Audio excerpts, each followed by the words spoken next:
सभी को नमस्कार, गुड मॉर्निंग। तो बहुत लंबे समय अंतराल के बाद आज हम फिर से अपने परिवार के साथ में आ गए हैं।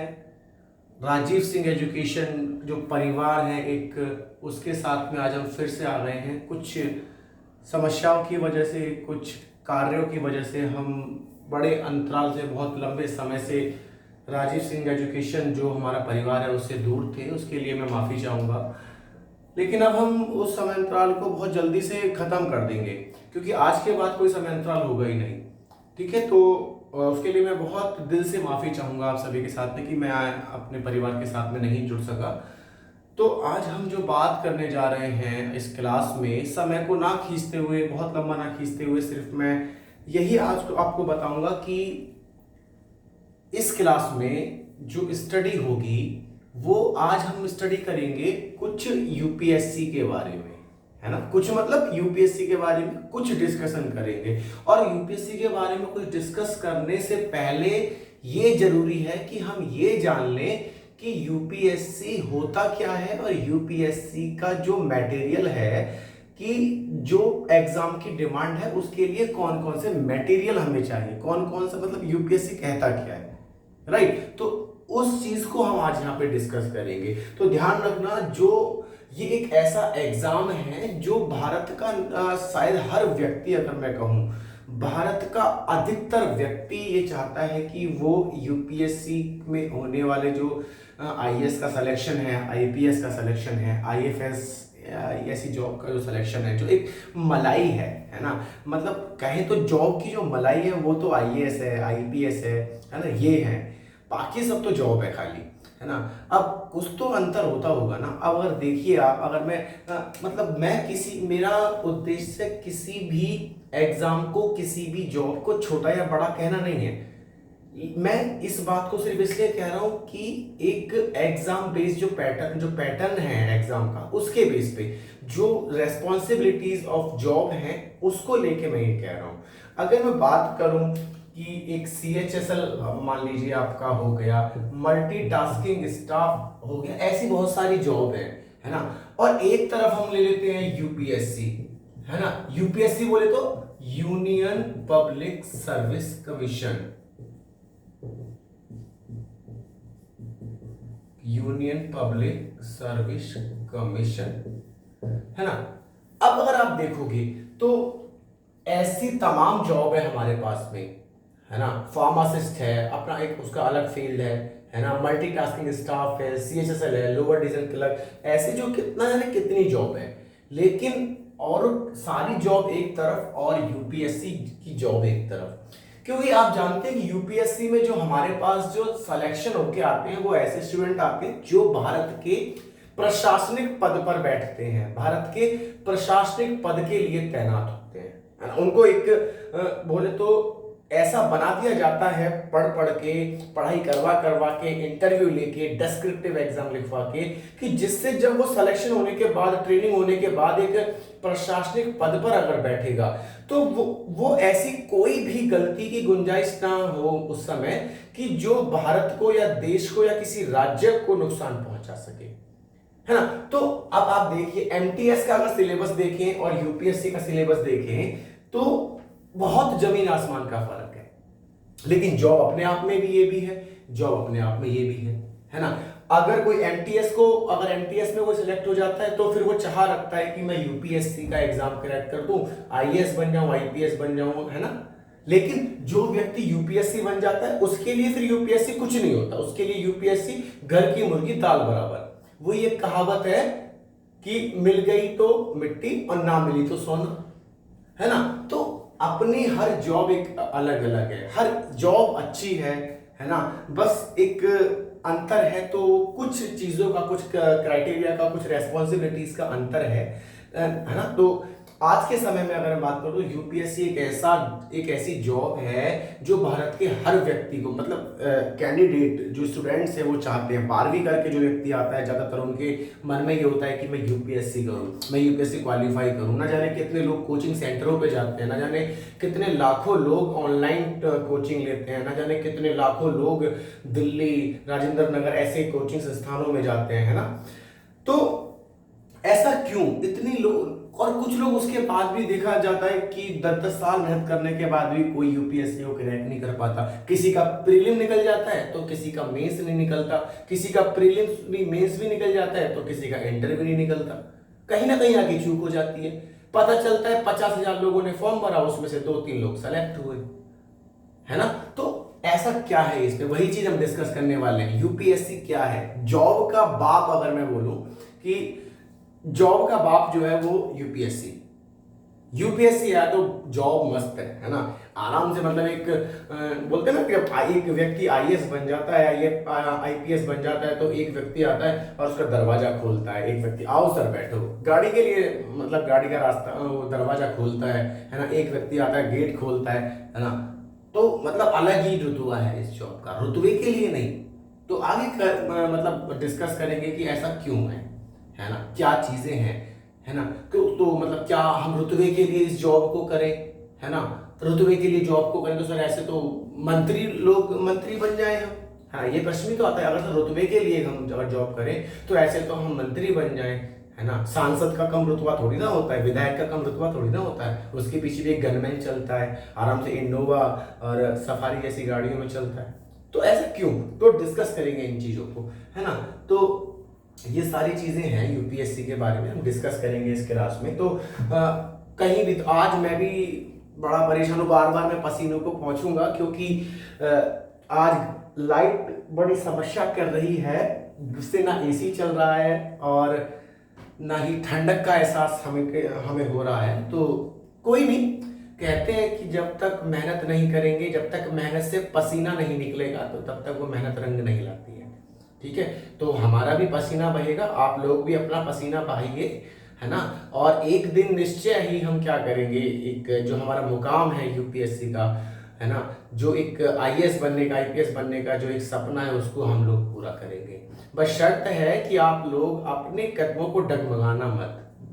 ठीक है, तो चलिए, तो हम डिस्कस करते हैं ना कुछ चीजों को, जैसे यूपीएससी क्या है, यूपीएससी का सिलेबस क्या है, यूपीएससी में कौन कौन सी बुक हमारी जरूरी है। बोलते हैं ना कि यूपीएससी का ग्रंथ है लक्ष्मीकांत, है ना, बिपिन चंद्रा, स्पेक्ट्रम, है ना। तो ये सारी चीजों को हम डिस्कस करेंगे। तो चलिए, अगर मैं बात करूं कि यूपीएससी क्या होता है ना, तो सबसे पहले ध्यान रखिएगा, जब कोई स्टूडेंट यूपीएससी की तैयारी कर रहा होता है, यूपीएससी, ध्यान रखना, यूपीएससी का बैच आज के बाद अपने यहाँ पे लगा लो, है ना। जहां आप स्टडी की टेबल है ना, जहां आपकी स्टडी टेबल है, उसके सामने एक बड़ा बड़ा यूपीएससी प्रिंट करके लगा लो कि यूपीएससी जब तक नहीं हो जाएगा, जब तक हम कहीं नहीं जाएंगे। ना हम शादी में जाएंगे, ना हम किसी बारात में, ना सगाई में, ना कहीं, ना एंजॉय, कुछ नहीं। एंजॉय करेंगे, लिमिट में करेंगे, लेकिन सबसे पहले तवज्जो देनी है हमें यूपीएससी को। जैसे ही स्टूडेंट के ना सामने यूपीएससी आता है, उसके बाद यूपीएससी का नाम सुनते व्यक्ति बोलता है आईएएस, आईएएस के बाद बोलता है आईपीएस, आईएफएस, आईआरएस, है ना। ये ऐसी, ये जॉब, मतलब जॉब तो बहुत सारी निकलती है यूपीएससी के थ्रू, लेकिन मजा इन जॉब में है। आईएएस जो बन जाता है अलग है, आईपीएस अलग, आईआरएस, है ना, अलग है। तो यूपीएससी का नाम सुनते ही व्यक्ति के मन में ये 2-3 चीजें आ जाती हैं कि करना है तो इन्हीं में से करना है, अदरवाइज नहीं करना, है ना। तो ध्यान रखिएगा, तो इसके बारे में हम डिस्कस करेंगे। चलिए, कॉपी पेन लेके बैठ जाइए, क्योंकि आज हम डिस्कस करने वाले हैं यूपीएससी। ध्यान रखिएगा, जो सबका एक सपना होता है, यूपीएससी, यूपीएससी, यूपीएससी। ध्यान रखिएगा, इसका क्या मतलब होता है यूपीएससी का? यूनियन पब्लिक सर्विस कमीशन,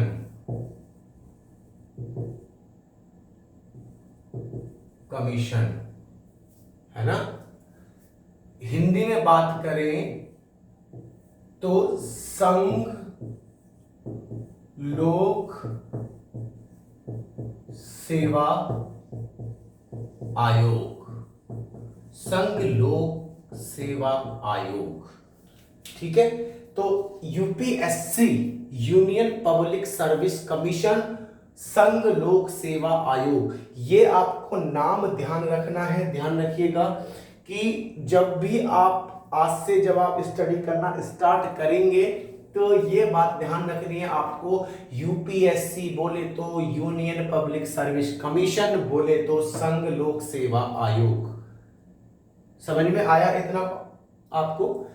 आज से इस नाम को अपने मन में बसा लो। 2 साल ले ले, 1.5 साल ले ले, इससे ज्यादा नहीं लेंगे। यूपीएससी क्वालिफाई करना, यूपीएससी को एकदम फाड़ देना है यूपीएससी को, है ना। मतलब यूपीएससी को नहीं, मतलब जो उसका एग्जाम है उसको हम बात कर रहे हैं, यूपीएससी को। ठीक है, तो ऐसे ही ध्यान रखिएगा, आज के बाद आपके दिमाग में होना चाहिए यूपीएससी, ये नहीं तो कुछ नहीं, है ना। अपनी वाइफ इसको बना लीजिए, अपना हस्बैंड इसको बना लीजिए, अपना भाई अपनी बहन इसको बना लीजिए, अपना फ्रेंड इसको बना लीजिए। जब तक इससे रिश्ता नहीं बनाओगे तब तक इससे मिल नहीं पाओगे, मंजिल आपको मिल नहीं पाएगी जब तक, क्योंकि यूपीएससी तो यूपीएससी है, बाकी तो सब ऐसे ही हैं। यूपीएससी का मतलब यूपीएससी, समझ में आया? तो चलिए, हम इतने देर से हम समय से हम यूपीएससी बात कर रहे हैं, तो अब मैं आपको बताने वाला हूं कि यूपीएससी का जो सिलेबस है। अब आप बोलोगे सर इतना इतना आपने कर दिया, बड़ी बड़ी बातें कर दी और वीडियो खत्म हो गई, आपने पता ही नहीं चला यूपीएससी, बस हमें तो आपने सपना दिखा दिया यूपीएससी के बारे में। तो यूपीएससी तो बोलोगे सर यूपीएससी होता क्या है, ना तो हमें आपने ये तो बता दिया कि आईएएस बनना है, आईपीएस बनना है, आईआरएस बनना है, ये सब तो आपने बता दिया, पर सर वो बनेंगे कैसे? कि यूनियन पब्लिक सर्विस कमीशन की एक नेम प्लेट यहां लगवा लें अपनी शर्ट पॉकेट पे, तो क्या बन जाएंगे यूपीएससी? उसी के बारे में डिस्कस करेंगे कि सिलेबस एक्चुअल में कहता क्या है। ध्यान रखिएगा, सिलेबस कहता क्या है यूनियन पब्लिक सर्विस कमीशन का, आईएएस। मुझे लगता है अभी तो मैंने सिर्फ यूपीएससी के नाम के बारे में डिस्कस किया है, बहुत लोगों के तो चक्षु खुल गए होंगे, अरे भैया आईएएस नाम की भी कोई चीज होती है भैया, रुतबा तो विधायक तो अलग भैया, विधायक से पहले भी कोई रुतबा होता है, स्थायी जॉब होती है। ध्यान रखिएगा, मंत्रियों की तो अस्थायी जॉब होती है, अस्थायी नौकरी, वो आज है 5 साल बाद नहीं है, 2 साल बाद नहीं है, 4 साल बाद नहीं है, लेकिन आईएएस तो भैया स्थायी जॉब है, स्थायी अधिकारी है। ठीक है, तो इसके बारे में जब हम यूपीएससी की बात करते हैं तो सबसे पहले हमारे दिमाग में क्या आता है? यूपीएससी की प्लानिंग। यूपीएससी का जो हमारा क्या है, यूपीएससी की प्लानिंग के बारे में हम बात करते हैं, यूनियन पब्लिक सर्विस कमीशन। ठीक है, यूनियन पब्लिक सर्विस कमीशन, तो सबसे पहले आता है प्लानिंग के बारे में, है ना। तो अभी क्या है, देखो हम लोग क्या जानते हैं, अभी हम सबको सिर्फ ये पढ़ाया जाता है, आपने तमाम वीडियो देखी होंगी, बहुत लोगों ने यूपीएससी के बारे में, यूपीएससी एग्जाम के बारे में तमाम वीडियो देखी होंगी कि भैया यूपीएससी का मतलब आईएएस, और आप बिपिन चंद्रा पढ़ लो, स्पेक्ट्रम पढ़ लो, और आप भैया लक्ष्मीकांत पढ़ लो, रवि पी अग्रहरि पढ़ लो, है ना, तो भैया आपका हो जाएगा। नितिन सिंघानिया पढ़ लो आर्ट एंड कल्चर के लिए, है ना, तो हो जाएगा आपका। ये नहीं है, अगर आप डायरेक्ट इन चीजों पे भगोगे तो कभी आप यूपीएससी नहीं कर पाओगे। आपने यूपीएससी को सुना इस कान से, भैया कोई डिस्कस कर रहा था यूपीएससी के बारे में और 4 किताब खोल के बैठ गए कि भैया उन्होंने बताया था ये ग्रंथ है, तो कभी नहीं कर पाओगे। ध्यान रखिएगा, जो व्यक्ति यूपीएससी की तैयारी करना चाहते हैं, और मैं बता दे रहा हूं, अगर आप 12th क्लास में हैं, अगर आप 12वीं क्लास में हैं, या आप 12वीं क्लास कर चुके हैं अपना खत्म, और या फिर आप ग्रेजुएशन में हैं, है ना, या फिर आप स्नातक में हैं, ठीक है, अगर आप स्नातक में हैं तो ध्यान रखिएगा, ऐसे जितने भी स्टूडेंट मेरी वीडियो को देख रहे हैं जो 12वीं कर चुके हैं या फिर ग्रेजुएशन में हैं या फिर पोस्ट ग्रेजुएशन भी कर रहे हैं, वो व्यक्ति, उनके लिए बहुत अच्छा मौका है अभी से कि 12वीं और ग्रेजुएशन वाले बच्चे जो हैं वो अभी से, आज से स्टार्ट कर दीजिए, और आज से ठान लीजिए कि 1.5 साल बाद, 18 महीने बाद हमको एग्जाम देना है तैयारी करके, और तब हम आईएएस बनेंगे। समझ में आ रहा है? तो बहुत दूर नहीं भागना है, भटकना नहीं है। तो ध्यान रखिएगा कि सबसे मेन चीज क्या है कि डायरेक्ट पुस्तकों पे नहीं भागना है। यूपीएससी हुआ, सीजीएल हुआ, हर एग्जाम के लिए ना जाने कितने हजारों लाखों वीडियो सोशल मीडिया पे पड़े हुए हैं। मैथ की हजारों लाखों वीडियो पड़ी हुई हैं, जीएस की, जनरल स्टडी, इतिहास, भूगोल, पर्यावरण, है ना, शासन प्रणाली, ना जाने कितनी वीडियोस सोशल मीडिया पे पड़ी हुई हैं, लेकिन कुछ फायदा नहीं होगा। आप डायरेक्ट उनको देखने बैठ जाओगे, कोई फायदा नहीं होगा। आपको यही नहीं पता यूपीएससी का सिलेबस क्या कहता है, नहीं कभी कर पाओगे। यूपीएससी का मतलब ही यह है कि सबसे पहली शर्त है कि आपको सिलेबस इस दिमाग में फिट बैठाना है। आपको उन जो 12-13 पेपर जो होते हैं, वो जो प्रीलिम्स है, मेंस है, ये जितने भी एग्जाम, डेस्क्रिप्टिव, ऑब्जेक्टिव जो आपके एग्जाम होते हैं, उन सब के बारे में आपको पता होना चाहिए। कोई आपसे पूछे what is UPSC, what is the syllabus of UPSC, आप 1 मिनट में, 1 सेकंड में आप स्टार्ट कर दो बिना सोचे समझे। यूपीएससी का प्रीलिम्स होता है, प्रीलिम्स से 2 एग्जाम होते हैं, जीएस होता है और सीसेट होता है। सीसेट जब तक क्वालिफाई नहीं करोगे, जब तक आपका जीएस कॉपी चेक नहीं होगी, उसके बाद में 33% मार्क्स क्वालिफाइंग है। उसके बाद मेंस आता है, मेंस में इतने 9 एग्जाम होते हैं। उसके बाद इंटरव्यू आता है, इंटरव्यू के बाद में लवासना जाते हैं, लवासना में आपका कोर्स होता है। उसके बाद तब जाके आपको एक पद मिलता है, पदोन्नति आपकी होती है। बताना है आपको, ध्यान रखना इस बात का। पसीना बहुत परेशान कर रहा है आज हमको, है ना, तो कोई बात नहीं। तो जैसा कि आप लोगों को पता है कि डायरेक्ट बुकों पे नहीं भागना है। सबसे पहले क्या करना है आपको, जैसे कि देखा गया है कि यूपीएससी का जो स्टूडेंट है वो प्लानिंग करता है कि बस आपको करना क्या है कि आपको स्टडी कितने घंटे की करनी है, स्टडी आवर्स, और आपको नोट्स, है ना, नोट्स बोले तो बुक्स। यूपीएससी जो बंदा स्टार्ट कर देता है वो डायरेक्ट कहां पूछ जाता है, स्टडी कितने घंटे करनी है, नोट्स और बुक्स कौन कौन से हमें, या बुक्स कौन सी पढ़नी है और नोट्स कहां से मिलेंगे, कैसे नोट्स बनाने, डायरेक्ट इन चीजों पे कूद जाता है। जबकि ऐसा दूर दूर तक नहीं है। जो व्यक्ति इन चीजों पे कूद गया वो बहुत पीछे रह जाएगा। यूपीएससी अगर क्वालिफाई, यूपीएससी की तरफ जाओगे भी एग्जाम की तरफ, तो बहुत दूर छूट जाओगे आप। जब तक आप ये नहीं समझोगे एक्चुअली यूपीएससी की डिमांड क्या है, जब तक आप इन चीजों पे उतरना वेस्ट है आपके लिए। तो ध्यान रखिएगा, इन चीजों पे डायरेक्ट नहीं उतरना है, प्लानिंग करनी है हमें। ऐसा नहीं है प्लानिंग नहीं करनी, without planning we can not qualify और we can not crack the UPSC exam. नहीं कर सकते हम, प्लानिंग करनी है। लेकिन प्लानिंग कौन कौन सी करनी है, ध्यान रखना, ध्यान रखिएगा, प्लानिंग कौन कौन सी करनी है आपने। देखिए, सबसे पहली बात, अगर यूपीएससी है तो सबसे पहले अपनी दिमाग में ये चीज फिट कर लीजिए कि अगर यूपीएससी है तो आप एक चीज ध्यान रखिएगा कि फेलियर, FAIL, फेल। बोलेंगे सर आपने तो अभी कुछ कराया ही नहीं, आपने तो फेल का नाम ले दिया, आपने तो अशुद्ध कर दिया, है ना। ये आप लोग बोलेंगे, बहुत से स्टूडेंट नर्वस हो जाएंगे, सर ये तो आपकी बहुत गलत बात है कि अभी तो हमने यूपीएससी के बारे में सोचा ही था, आपने तो हमारे सपने तोड़ दिए। लेकिन मैं ये वर्ड क्यों लिख रहा हूं, फेल। मेरे हिसाब से व्यक्ति को फेल के बारे में पता होना बहुत जरूरी है अगर वो यूपीएससी की तैयारी कर रहा है। देखिए, यूपीएससी कोई छोटा मोटा एग्जाम नहीं है। यूपीएससी भारत का सबसे टफेस्ट एग्जाम है, पहली श्रेणी पे रखा जाता है यूपीएससी आईएएस को, उसके बाद बाकी सारे एग्जाम आते हैं। तो ऐसा क्यों, तो ध्यान रखिएगा, न जाने 20-22 लाख लोग फॉर्म भरते हैं हर साल, और उनमें से कुछ चंद लोग ही क्वालिफाई करते हैं। कुछ लोग उनमें से आईएएस बन जाते हैं, कुछ लोग आईपीएस, कुछ लोग आईआरएस और कुछ लोग आईएएस वगैरह में चले जाते हैं। आईएएस की तो सबसे कम गिनती है ना, प्रशासनिक पद है।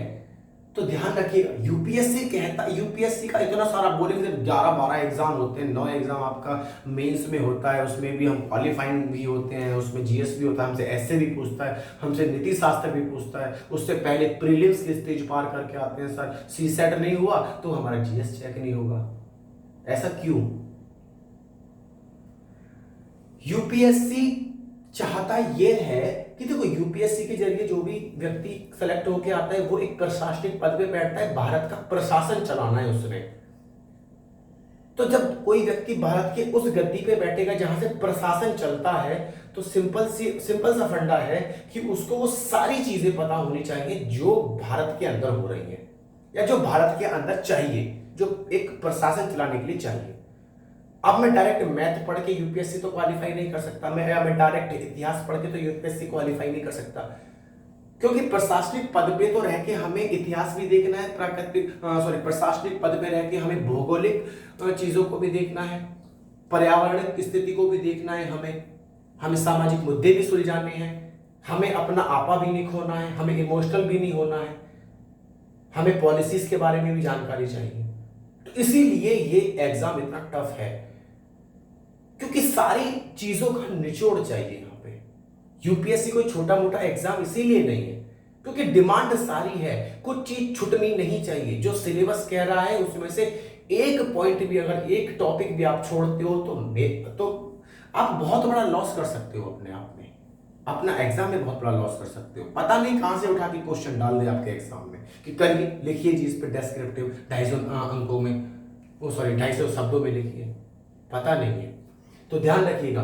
तो इस स्थिति में बहुत ज्यादा संभावना है कि फेल होगा व्यक्ति। अब जो व्यक्ति फेल होगा तो दो तरीके से व्यक्ति जाएगा, है ना, दो तरीके से व्यक्ति जाता है। एक जाता है आपका डिप्रेशन की ओर, एक जाता है मानसिक स्थिति, मानसिक तनाव की ओर जाता है, और दूसरी तरफ फेल होकर व्यक्ति अपने आप को और मोटिवेट करता है। वो देखता है कि मेरे अंदर कहाँ कमी रह गई, है ना, वो ये बताता है, वो ये अपने अंदर ही अंदर ये इवैल्यूएट करता है कि इस बार जो मैंने एग्जाम दिया वो कैसे, उसमें कहाँ कमी रह गई, क्यों नहीं कर पाया, कितनी कमी मेरे पे रह गई, और उस चीज को इवैल्यूएट करने के बाद में फिर वो दोबारा से वहीं से मेहनत को स्टार्ट करता है। ठीक है, तो फेल का जरूर ध्यान रखना, प्लानिंग जरूर कर लेना फेल की। और मैं तो ये कह रहा हूं कि ऐसी भी संभावना बहुत ज्यादा है कि जब आप अपने यूपीएससी आईएएस के लिए, आईपीएस के लिए सारे अटेम्प्ट आप दे देंगे, सारे अटेम्प्ट आप कंप्लीट कर चुके होंगे, उसके बाद भी आप पास ना हो, मैं डिमोटिवेट नहीं कर रहा हूं आपको, मैं चांस बता रहा हूं आपको। अगर पास होने के चांस है तो फेल होने के चांस भी है। जहां जीत है वहां हार भी है। युद्ध में एक व्यक्ति अगर जीत जाता है तो दूसरा व्यक्ति हारता भी है। ध्यान रखिएगा इस चीज को। तो फेल होने की संभावना भी है और पास होने की संभावना भी है। हर चीज आपको तय करनी है, आप किस तरीके से जाएंगे। पहले अटेम्प्ट में आप फेल हो गए और आप उसमें डिप्रेस हो गए तो क्या करोगे, कुछ नहीं कर पाओगे। ध्यान रखिएगा। दूसरी चीज अगर मैं आपको बताऊं तो एक आप लिस्ट बनाइए, लिस्ट बनाइए किसकी, अपनी कमियां, अपनी जो कमियां हैं, है ना, अपनी जो कमियां हैं उसकी आप एक लिस्ट बनाइए। क्योंकि यूपीएससी का एग्जाम देने के लिए, यूपीएससी की तैयारी करने के लिए ये बहुत ज्यादा जरूरी हो जाता है कि मेरे अंदर जो कमियां हैं, है ना, हमारे अंदर जो कमियां हैं हम उनको कैसे अच्छे से महसूस करके, अच्छे से पता करके अपने अंदर की कमियों को उन पे कैसे कमांड करेंगे। सपोज दैट एग्जांपल के लिए मुझे जियोग्राफी बड़ा टफ सब्जेक्ट लगता है, सपोज एग्जांपल है, बहुत इंटरेस्टिंग सब्जेक्ट है जियोग्राफी। सपोज दैट कि जियोग्राफी बड़ा मतलब एक बोरियत वाला सब्जेक्ट है, किसी स्टूडेंट के लिए है, किसी स्टूडेंट के लिए मान लीजिए आपका क्या नाम है, पॉलिटी है। एक स्टूडेंट है उसके लिए आपका कुछ भी नहीं, उसके लिए आपका सी सेट है, जो पेपर सेकंड होता है प्रीलिम्स में, C SAT, civil service aptitude test. तो अलग अलग भांति भांति के लोग हैं, उनका अलग अलग इंटरेस्ट ऑफ सब्जेक्ट में अलग अलग इंटरेस्ट है, कमांड सबके अलग अलग है। किसी की, एक व्यक्ति जिसकी जियोग्राफी पे कमांड नहीं अच्छी हो पाती है, बहुत साल हो गए पढ़ते पढ़ते, किसी को पॉलिटी पे नहीं हो पाती, किसी को सी सेट पे नहीं हो पाती, किसी को कोई और सब्जेक्ट उस पे नहीं हो पाती। तो करेंगे कैसे इसको? तो ये ध्यान रखिएगा कि जब तक आपको ये बात पता नहीं होगी कि मुझे जियोग्राफी को पढ़ने में या समझने में यहां दिक्कत आती है।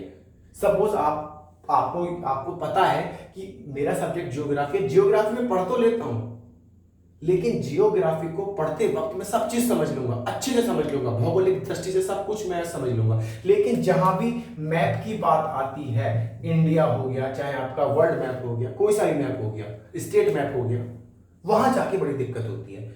तो अब आप क्या करोगे, जब आपको अपनी कमी पता चल जाएगी कि ज्योग्राफी में कमी नहीं है, मेरी कमी है मेरी ज्योग्राफी का जो मैप वाला सब्जेक्ट है, जो मैप वाला टॉपिक है, वहां मुझे दिक्कत आती है। तो क्या करेंगे आप, फिर मैप पे ज्यादा कमांड करेंगे। अगर आप मैप पे ज्यादा कमांड नहीं करेंगे, अगर आप उस कमी को ऐसे ही छोड़ देंगे, तो फिर कभी नहीं हो पाएगा।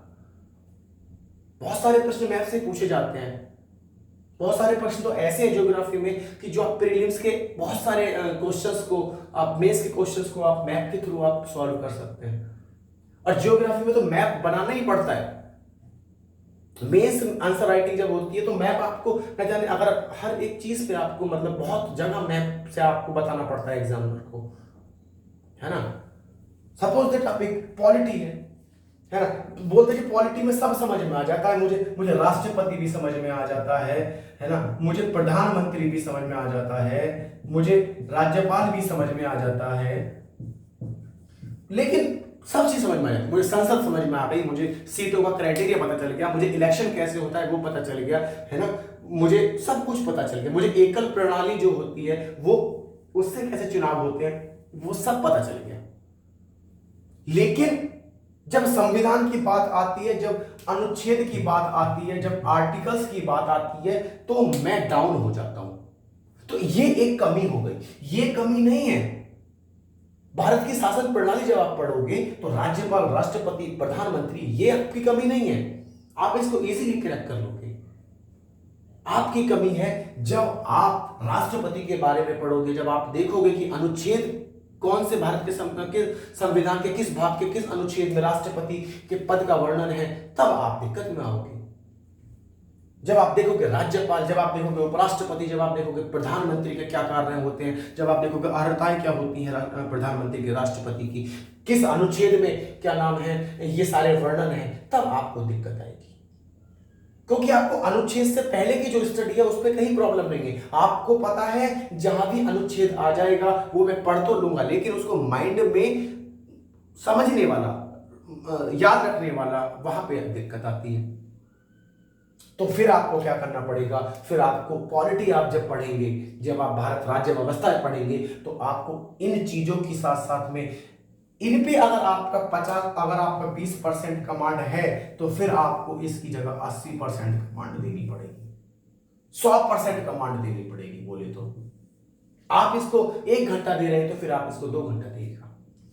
फिर आपको इसमें जरूरत पड़ेगी राइटिंग की, है ना, फिर आपको राइटिंग की जरूरत पड़ेगी, इसमें लिख लिख के देखने की जरूरत पड़ेगी, फिर आपको इसमें डेली रिवाइज की जरूरत पड़ेगी, पर डे रिवाइज की जरूरत पड़ेगी। अनुच्छेद, ये अनुच्छेद 62, अनुच्छेद 63, अनुच्छेद 64 का, अनुच्छेद फलाना, बहुत सारे अनुच्छेद 365, राष्ट्रपति की जो इमरजेंसीज हैं वो सारे, आपको फिर यहाँ पे बहुत सारे क्राइटेरिया आपको पढ़ाने पड़ेंगे। लेकिन वो तब आप पढ़ा पाएंगे जब आपको ये पता होगा कि यूपीएससी का एक सब्जेक्ट है भारतीय राज्य व्यवस्था पॉलिटिकल साइंस, उसमें मुझे कहीं दिक्कत नहीं आती, लेकिन जहां भी आर्टिकल की बात आती है, अनुच्छेद की बात आती है, तो वहां पे मुझे बहुत प्रॉब्लम होती है। ऐसी सिचुएशन में आप क्या करेंगे, इस कंडीशन में आपको आर्टिकल्स पे, आपको अनुच्छेद पे ज्यादा कमांड करनी पड़ेगी, फिर आपको पूरा संविधान तरीके से पढ़ना पड़ेगा। लेकिन ये तभी संभव हो पाएगा जब आपको आपकी कमी पता है। तो ध्यान रखिएगा, यूपीएससी में बहुत बड़ी चीज मैं आपको बता रहा हूं, अगर आपको यूपीएससी तैयारी कर रहे हैं, करना जा रहे हैं, तो आपको अपनी कमियों की लिस्ट जरूर बनानी है कि आपके अंदर क्या क्या कमियां हैं। मेरे अंदर भी कमियां हैं। कोई भी व्यक्ति, भारत का कोई भी व्यक्ति एक्सपर्ट नहीं है।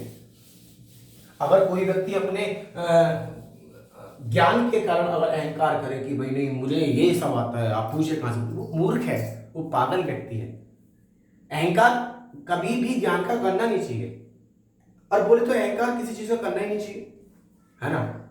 कभी भी हम लोगों को अहंकार नहीं करना चाहिए। और जो व्यक्ति ज्ञान का अहंकार करे, अपना ज्ञान का बखान करे, तो उससे ज्यादा पागल और मूर्ख व्यक्ति मैं समझता हूं इस विश्व में कोई नहीं होगा। ठीक है। तीसरी चीज, जब आप यूपीएससी की स्टडी को अपना कदम आगे बढ़ाने जा रहे हैं यूपीएससी के क्षेत्र में, तो सबसे बड़ी चीज है डिस्टेंस फ्रॉम सोशल मीडिया। देखिए, सोशल मीडिया से डिस्टेंस रखनी है, ध्यान रख दीजिएगा मेरे शब्दों पे। मैं ये कह रहा हूं सोशल मीडिया से डिस्टेंस रखनी है, नाता खत्म नहीं करना है, नाता खत्म नहीं करना है। अब डिस्टेंस, सोशल मीडिया भी हमारा दो तरीके से वर्क करता है, एक करता है हमारा पॉजिटिव और एक करता है हमारा नेगेटिव। ध्यान रखिएगा, सोशल मीडिया दो तरीके से व्यक्ति को तबाह करता है, एक सकारात्मक रूप से और एक नकारात्मक रूप से। सकारात्मक रूप से अगर आपको तबाह करेगा सोशल मीडिया, तो आप हर हाल में घूम फिर के कहां जाएंगे, अपने लक्ष्य को हासिल कर लेंगे। अगर नेगेटिव तरीके से आप जाओगे तो आप क्या करोगे, गड्ढे में जाओगे। 10 साल यूपीएससी में लगा देना, फिर भी आपका कुछ ना कुछ कमियां रह जाएंगी, फिर आप बोलोगे कि सर यहां कमी रह गई, हमने तो आपकी चीज फॉलो करी थी। ध्यान रखिएगा इस चीज को, मैं बार बार आपसे कह रहा हूं। तो देखिए, नेगेटिव अगर मैं बात करूं, बहुत से लोगों का प्रश्न होता है कि नेगेटिव और पॉजिटिव का क्या फंडा है। सर नेगेटिव का तो हमें पता ही नहीं, पॉजिटिव का तो हमें पता ही नहीं है सर कि क्या फंडा है नेगेटिव और पॉजिटिव का। तो देखिए, नेगेटिव का क्या मतलब है, 24 घंटे आप रात को 12-12, 1-1, 2-2 बजे तक आप क्या कर रहे हैं, सोशल मीडिया, फेसबुक पे चैट कर रहे हैं, व्हाट्सएप पे चैट कर रहे हैं। एक आप गहरी नींद में सो रहे हैं, एक वाइब्रेट हुआ हल्का सा फोन में, है ना, तुरंत आपकी आंखें खुल जाती हैं। अरे किसी का मैसेज तो नहीं, किसी ने खाना खाने के लिए तो नहीं पूछ लिया हमसे, कोई हमारी तबीयत का जायजा तो नहीं लेना चाह रहा, अरे कहीं प्राइम मिनिस्टर का कॉल तो नहीं है, मैसेज तो नहीं आ गया। यूट्यूब खोला आपने, किसी और पर्पज से एक रील वहां पे आ गई सामने, उस रील को आपने एक बार देखा 10-12 सेकंड का, आपको मन करेगा फिर और रील, आप फिर उसको स्क्रॉल करोगे ऊपर की साइड, कभी नीचे की साइड, कभी ऊपर की साइड, और ऐसे ही ऐसे एक रील के चक्कर में आपके कम से कम आध घंटा, 1 घंटा, किसी किसी व्यक्ति का 2-2, 3-3 घंटे निकल जाते हैं इन रील्स के चक्कर में। इंस्टाग्राम पे देखने गए कोई कुछ और पता चला इंस्टाग्राम पे ही दबा के रील्स आ रही हैं, वहां पे देख लिया। नेगेटिव चीजों की तरफ हमारा दिमाग ज्यादा अट्रैक्टिव होता है। गीता में भी ये कहा गया है, भागवत गीता में, कि अपने मन को वश में कर लो। ये मन जो है ना, ये घोड़े की तरह है, जिधर उसको ऐसे हाथ दोगे उसकी लगाम उधर ही चल पड़ेगा। सबसे अच्छा तरीका, अपने मन को शांत करो, अपने मन को उस मुकाम पे ले जाओ कि जहां मन आपकी इच्छा से चले, आप मन की इच्छा से नहीं। पता पड़ा मन तो आपको अभी ऑस्ट्रेलिया में अलेक्जेंड्रा बैठी होगी, क्या कर रही होगी, है ना, हमको मैसेज करने की सोच रही होगी, कभी नहीं कर पाओ, मन उधर ही चल देगा। अच्छा, फिर उस अलेक्जेंड्रा के चक्कर में आधा घंटा निकल जाएगा, है ना। और एक होता है जब आपके मन वश में हो जाता है ना, जब आपका इंद्रियों पे वशीकरण हो जाता है, आपका इंद्रियां आपके वश में हो जाती हैं, तब जो आप बोलोगे, अच्छा हे मन मुझे स्टडी की तरफ ले चलो, तो फिर आपको स्टडी की तरफ ले जाएगा, टेबल की तरफ ले जाएगा, जो आपकी स्टडी टेबल है ना। तो नेगेटिव चीजों में आप अपना समय बर्बाद मत करो भाई, बहुत बड़ी दिक्कत है भारतीयों की, नहीं ना जाने कितने लोगों की, कितने देशों की सोशल मीडिया इतनी बड़ी दिक्कत है। और देखिए आप ना जाने कितनी रील्स ऐसी वाहियात आ रही है जो बच्चों के से लेके बड़ों तक का मतलब पूरा भविष्य खराब कर देती हैं, और उन्हीं में लोगों को ज्यादा मजा आता है, लाइक करते हैं, कमेंट करते हैं अलग अलग। नेगेटिव चीजों से दूर रहिए। सोशल मीडिया का यूज पॉजिटिव तरीके से कैसे करते हैं, आपका इंस्टाग्राम हो, आपका फेसबुक हो, आपका व्हाट्सएप हो, गूगल हो, कुछ भी चीज है पॉजिटिव, अगर आप उसको यूज करेंगे, जितना आप यहां यूज कर रहे थे उसका नेगेटिव 10 घंटे अगर आप यहां लगा लेते, आप उसमें से 5 घंटे यहां लगा दीजिए पॉजिटिव वे में, तो गारंटी दे रहा हूं मैं आपको, पर डे आपको इतना सारा मक्खन मिलेगा ना, सोशल मीडिया से आपको पर डे इतना सारा मक्खन मिलेगा देखने के लिए, पढ़ने के लिए, कि बस पूछिए मत। व्हाट्सएप पे ग्रुप ज्वाइन करिए, ना जाने कितनी ग्रुप्स हैं व्हाट्सएप पे जो आपको स्टडी के लिए आपको मोटिवेट करते हैं, आपको एक मटेरियल प्रोवाइड कराते हैं, है ना। फेसबुक पे जाइए, ना जाने कितने लोग पीडीएफ शेयर कर देते हैं, कितने लोग मटेरियल्स शेयर कर देते हैं यूपीएससी के लिए, कोई भी एग्जाम है। इंस्टाग्राम पे देखिए, ना जाने कितने लोग पोस्ट कर देते हैं। आजकल तो एक चीज और चली है यूपीएससी में जो मैंने देखा, इंस्टाग्राम पे लोग आंसर राइटिंग की अलग अलग चीजों को शेयर कर रहे हैं। बहुत अच्छी चीज है, आप वहां से देखिए। पॉजिटिव तरीके से अगर आप सोशल मीडिया का यूज कर रहे हैं तो आपके लिए बहुत अच्छा है। अगर आप नेगेटिव तरीके से यूज कर रहे हैं तो ध्यान रखिएगा, बर्बादी की तरफ आप जा रहे हैं। डिस्टेंस रखिए। अगर आप नेगेटिव की तरफ जा रहे हैं, नेगेटिव वे में यूज कर रहे हैं तो डिस्टेंस जरूरी है। पॉजिटिव वे में कर रहे हैं तो डिस्टेंस अपने अकॉर्डिंग आप उसको कर सकते हैं, ध्यान रखिएगा।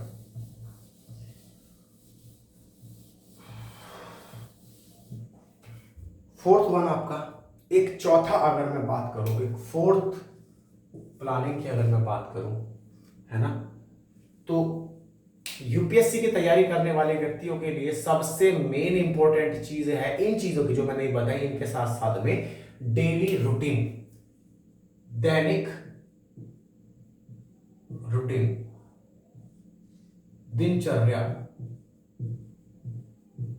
दैनिक दिनचर्या, इंग्लिश में बोले तो डेली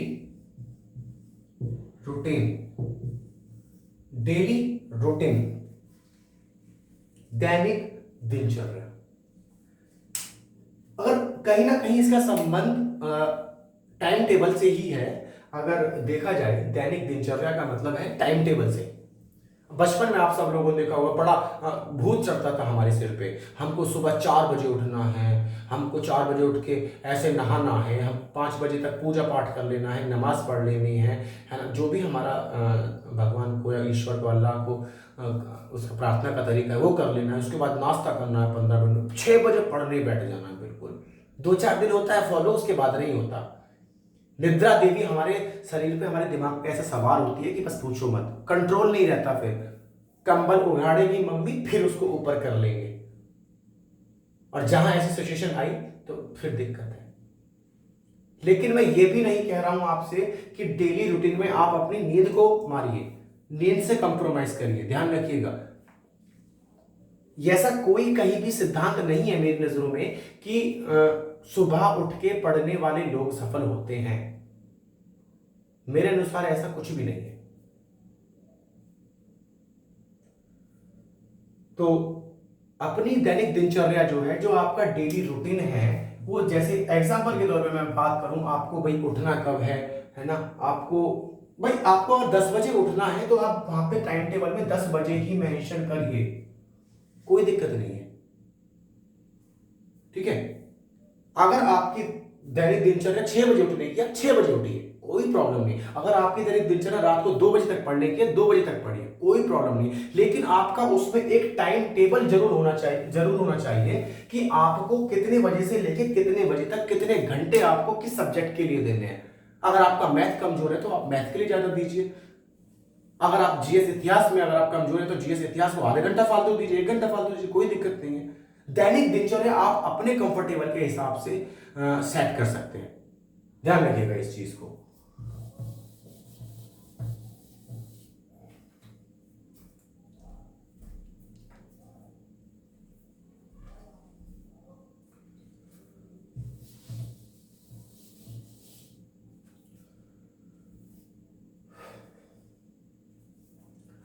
अगला जो आता है हमारा, जो नेक्स्ट हमारा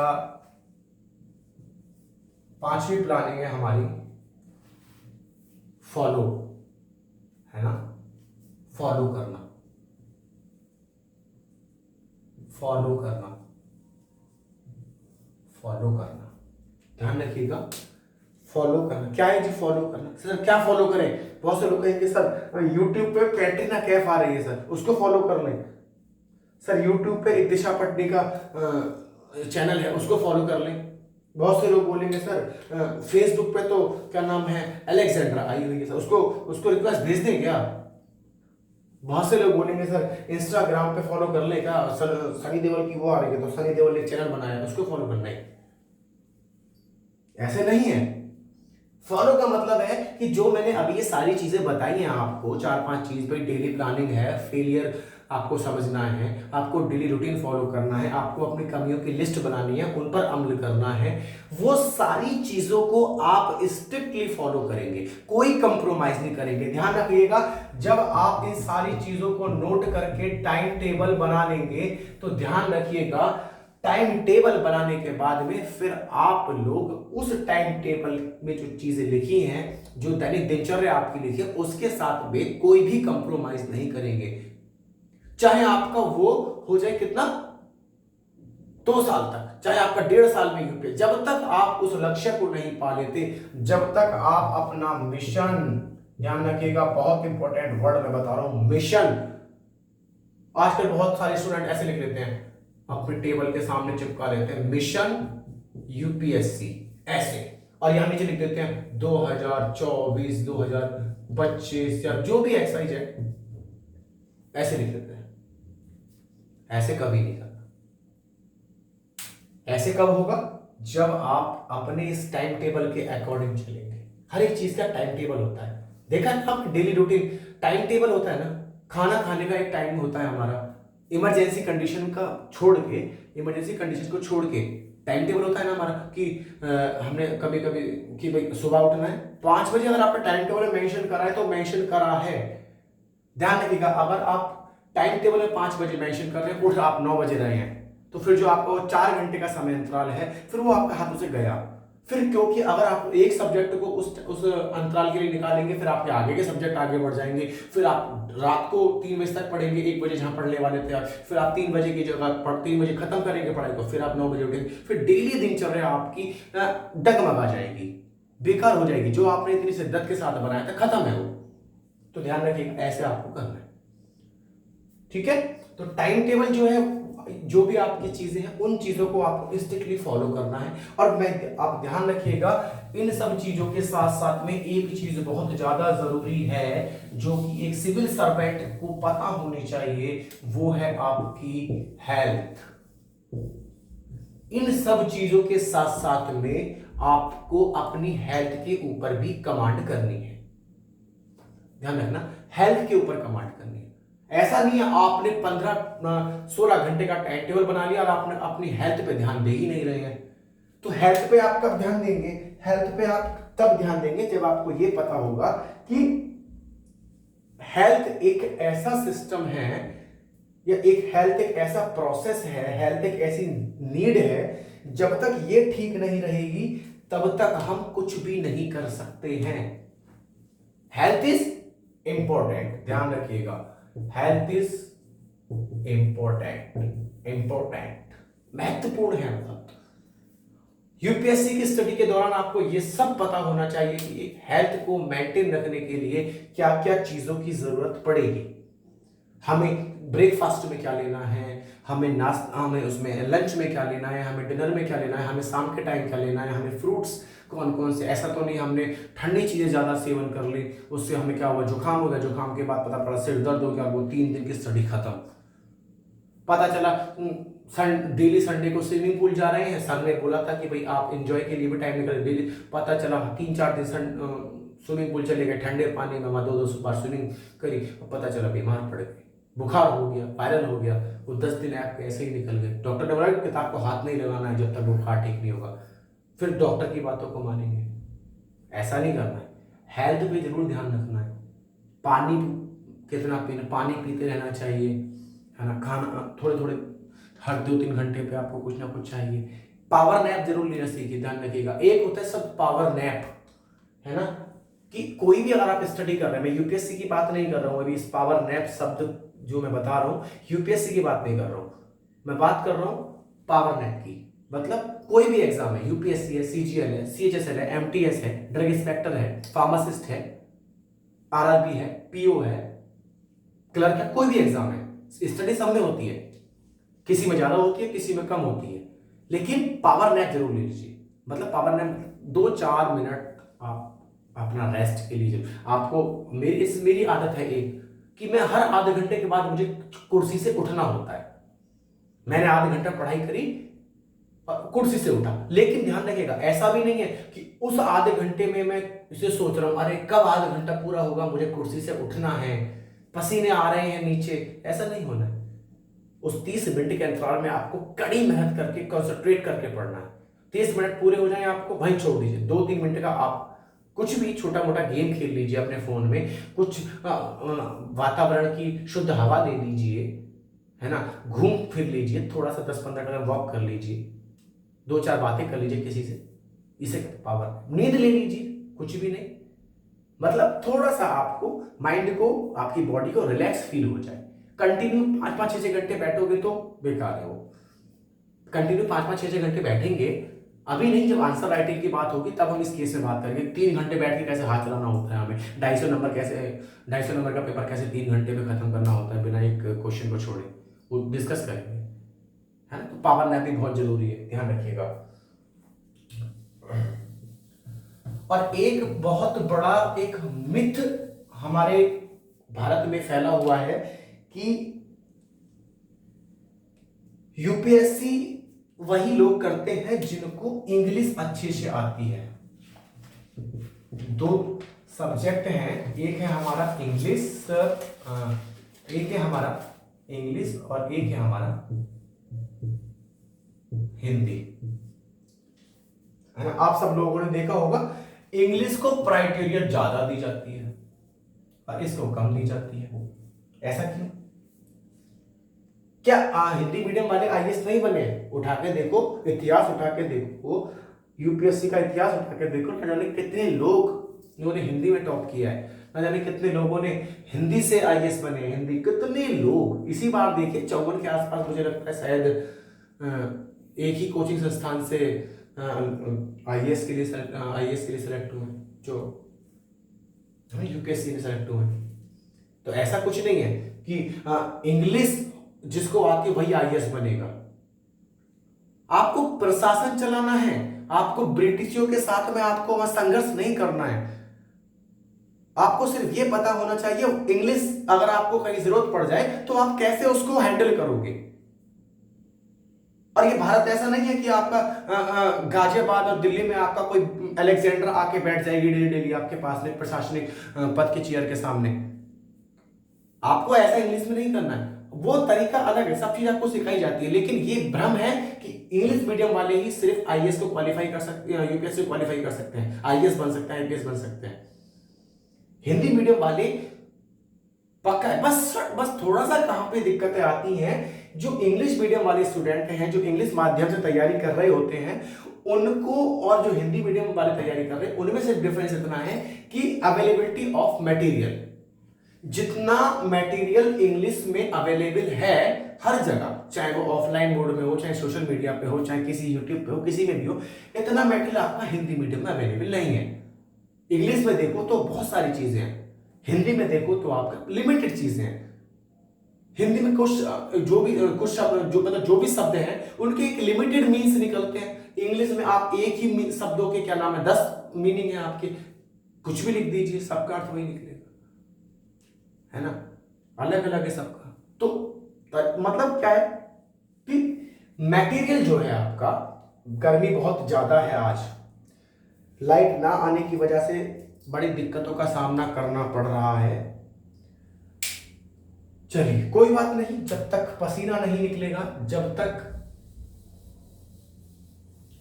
सक्सेस नहीं मिलेगी, जब तक आपकी नोट्स के ऊपर, जब तक आपकी बुक्स के ऊपर लिखते लिखते, जब तक आपके हाथों के ऊपर आपका पसीना ना गिरने लग जाए, तब तक सोचिएगा पढ़ाई नहीं हो रही है। ध्यान रखिएगा, ठीक है।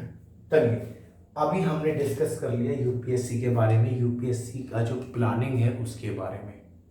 चलिए अब बात करते हैं प्रीलिम्स, अब बात करते हैं यूपीएससी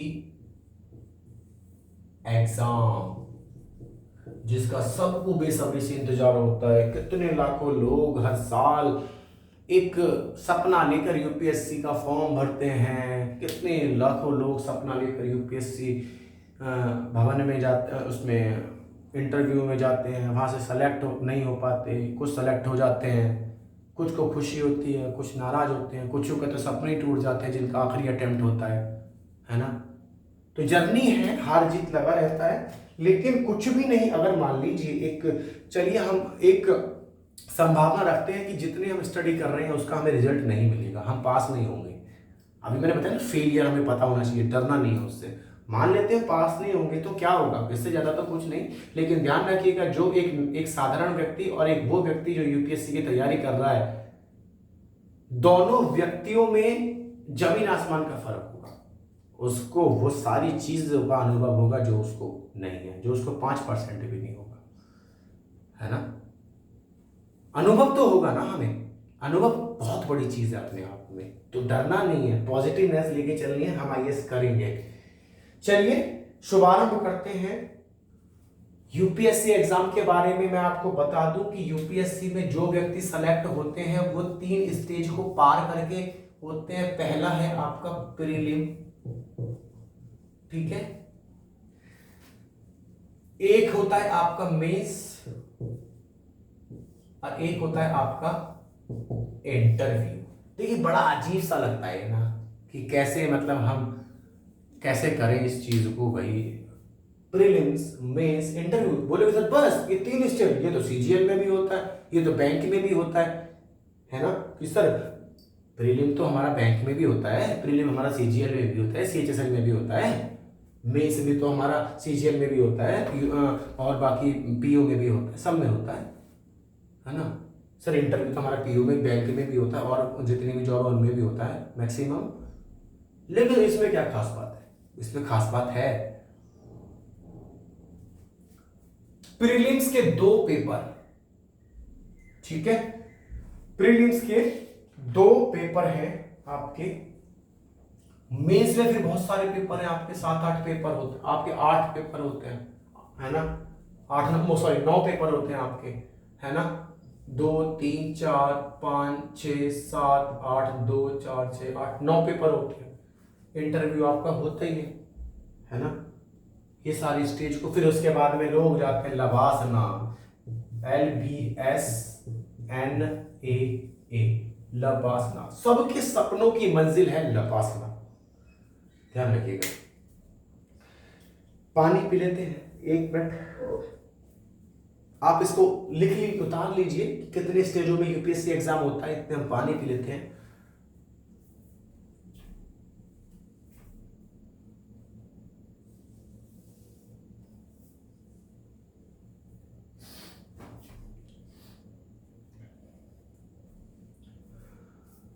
चलिए, शायद आपने, उम्मीद है आपने नोट कर लिया होगा सारी चीजें। तो ध्यान रखिएगा, प्रीलिम्स, मेंस और इंटरव्यू ये सारी एक स्टेज होती हैं। धीरे धीरे करके इन सबको क्रैक करेंगे और एक दिन हम आईएएस बनेंगे। आईएएस बनने के बाद में छोटे छोटे पदों से होते हुए एक कैबिनेट सेक्रेटरी, चीफ सेक्रेटरी के पद तक हम पहुंचेंगे, अगर हमारी तैयारी अच्छी है तो। ध्यान रखना, है ना। चलिए, तो अब हम बात करते हैं, देखिए प्रीलिम एग्जाम की।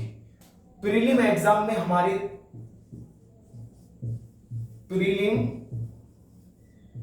इसमें 2 एग्जाम होते हैं आपके, पेपर 1 और पेपर 2। पेपर 1 आपका होता है जीएस का, जनरल स्टडी, और पेपर 3 होता है आपका सीसेट। मैंने अभी थोड़ी देर पहले डिस्कस करा था सीसेट के बारे में, जब मैंने आपको बताया, जब मैंने आपको कमियां के बारे में बता रहा था, तो तब मैंने सीसेट का नाम लिया था, है ना। सीसेट बोले तो civil service aptitude test. UPSC IAS prelims में 2 पेपर होते हैं, पेपर 1, पेपर 2। पेपर 1 में आपका जनरल स्टडी से रिलेटेड सारे प्रश्न आते हैं, है ना। इसमें आपके ध्यान रखिएगा, जनरल स्टडी में आपके 100 प्रश्न आते हैं, 100 क्वेश्चंस आते हैं। हर प्रश्न आपका 2 नंबर का होता है, मैक्सिमम मार्क्स। ध्यान रखिएगा, 1/3 आपका यहाँ पे नेगेटिव मार्किंग होती है। ध्यान रखिएगा, 1/3 बोले तो 33% नेगेटिव मार्किंग होती है। फिर बता रहा हूं एक बार आपको, अभी इस सिलेबस के बारे में डिस्कस करेंगे कि पेपर 1 का क्या सिलेबस है, पेपर 2 का क्या सिलेबस है, सब डिस्कस करेंगे। पेपर 1 ध्यान रखिएगा, प्रीलिमिनरी एग्जाम यूपीएससी, यूपीएससी शब्द लिखना बहुत अच्छा लग रहा है ना, सब लोगों को सुनने में भी अच्छा लग रहा होगा, कानों में बार बार गूंज रहा होगा UPSC UPSC UPSC. UPSC prelim दो पेपर होते हैं, पेपर 1 और पेपर 2। पेपर 1 आपका होता है जीएस, जीएस बोले तो जनरल स्टडीज। उसके बाद में पेपर 2 होता है आपका CSAT, civil service aptitude test. ठीक है, पेपर 1 जीएस में आपके आते हैं 100 क्वेश्चन, ध्यान रखिएगा। हर क्वेश्चन आपका 2 नंबर का होता है।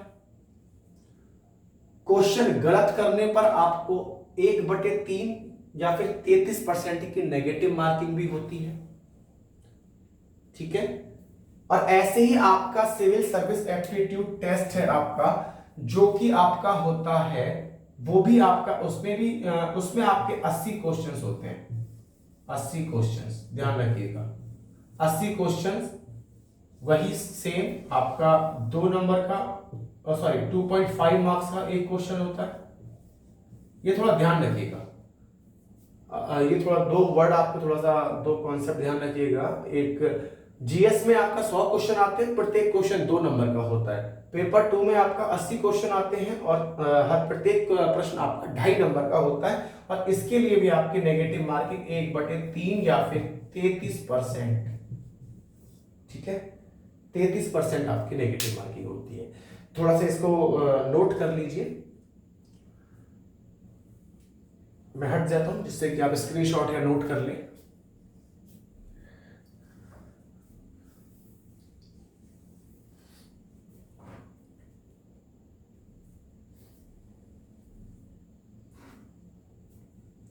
शायद ये आपको दिखाई नहीं देता है, ये ध्यान रखना, दिखाई नहीं देता। 1/3 या फिर 33%, ध्यान रखना, ये नेगेटिव मार्किंग आपकी होती है प्रीलिमिनरी एग्जाम।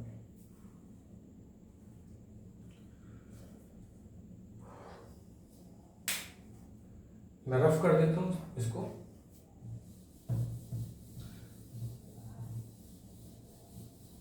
पूरा पेपर आपका 400 मार्क्स का होता है, ये ध्यान रखना सभी लोग। 200 नंबर का ईच पेपर आपको देना होता है, और इसमें सिर्फ ध्यान रखिएगा, इसमें सिर्फ आपको 33% नंबर लाने होते हैं। मतलब कि आपको प्रीलिमिनरी एग्जाम में सिर्फ आपको पास करना होता है।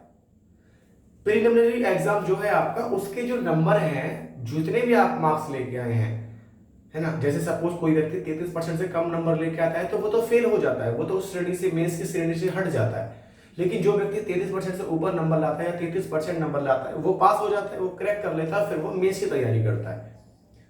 लेकिन ये ध्यान रखिएगा, जब फाइनल रिजल्ट जब आता है, preliminary exam, mains exam, interview होने के बाद में, तो प्री एग्जाम के जो आपके मार्क्स हैं, वो आपके फाइनल रिजल्ट में नहीं जुड़ते। जो आपका 1750 नंबर का जो टोटल होता है, उसमें प्री के मार्क्स नहीं होते। प्री सिर्फ आपका इतना, जो प्री पेपर है आपका, वो सिर्फ आपका इसलिए है कि जिससे आप मेंस में पहुंचे। फाइनल रिजल्ट मार्क्स से आप इसका कोई भी लेना देना नहीं है। तो इसलिए मैं फिर बता रहा हूं, जो अच्छे से, जो आपको ज्यादा मेहनत करनी है, वो आपको करनी है मेंस एग्जाम के लिए, इंटरव्यू के लिए। मैं ये नहीं कह रहा हूं कि प्री के लिए नहीं। जिस व्यक्ति को मेंस की तैयारी है, वो तो प्रीलिमिनरी यूं ही निकाल देगा। तो मतलब मेरा कहने का यह है कि आपको प्री के लिए मर नहीं जाना है, मर मिट नहीं जाना है, मर मिट जाना है मेंस के लिए। प्री की तैयारी आपको सिर्फ इस हद तक करनी है कि जिस हद तक आप सिर्फ 33% नंबर ला सको या उससे ऊपर लेके आ सको। ठीक है, और इसमें एक चीज और मैं आपको बता दे रहा हूं कि जो प्री एग्जाम है, उसमें आपको सीसेट, जो एग्जाम पेपर 2 होता है प्री का, सीसेट जब तक मतलब सीसेट अगर आप क्वालिफाई नहीं कर पाए हैं, है ना, तो ध्यान रखिएगा, जीएस की कॉपी आपकी चेक नहीं होगी। मतलब कहने का क्या मतलब है, सीसेट भी आपको अच्छे से क्वालिफाई करना है। सीसेट को हल्के में नहीं लेना है। लोग सोचे कि सीसेट तो बस हमारा ऐसे ही है, हवा में ही है। सीसेट में तो मैथ आता है, रीजनिंग आती है ना, ब्लड रिलेशन आ जाते हैं उसमें, है ना, इंग्लिश कॉम्प्रिहेंशन आ जाते हैं, हिंदी आ जाती है थोड़ी बहुत, है ना। नहीं, ये नहीं करना है। सीसेट बहुत इंपॉर्टेंट है। सीसेट अगर आप क्वालिफाई नहीं कर पाए तो जीएस में आप चाहे 100 में से 200 नंबर ले आओ, किसी काम के नहीं है वो। तो इसलिए सीसेट को भी तवज्जो दीजिए अच्छे से, एक टाइम टेबल के अनुसार। राइट।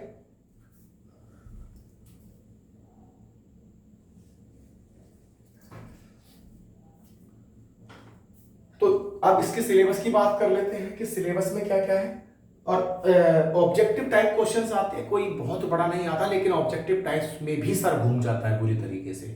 प्री का जो है, प्री एग्जाम जो है, आप जब एग्जाम देने जाओगे तब आप देखेंगे कि कैसे 4 ऑप्शन के भी 5-5 ऑप्शन बना देते हैं, उसमें भी 5 में से भी जितने ऑप्शन बना देते हैं सिर घूम जाता है। ए और बी सही है, या ए या बी सही है, ए बी सी सही है, या एक भी सही नहीं है, या सिर्फ सी या डी सही है, ऐसे ऐसे सिर घूम जाएगा। लेकिन जिसके कॉन्सेप्ट क्लियर है वो कोई दिक्कत वाली बात नहीं है उसके लिए।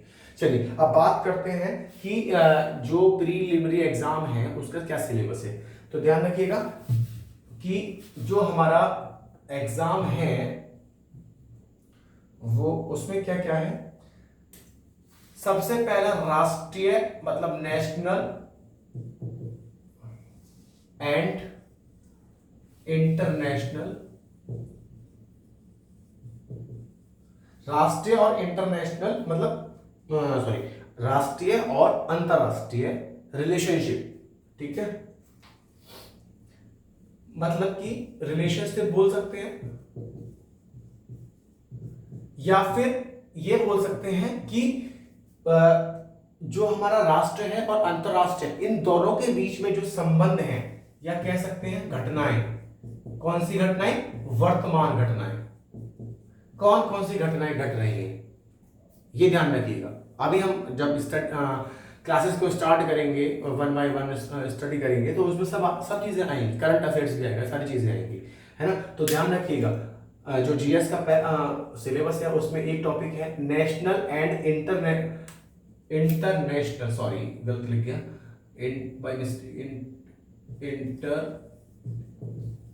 इंटरनेशनल रिलेशनशिप, या फिर राष्ट्रीय और अंतरराष्ट्रीय संबंध जो हैं उनकी वर्तमान घटनाएं कौन कौन सी हैं उनके बारे में हमें पढ़ना, A to Z पढ़ना है, कोई टॉपिक छोड़ना नहीं है।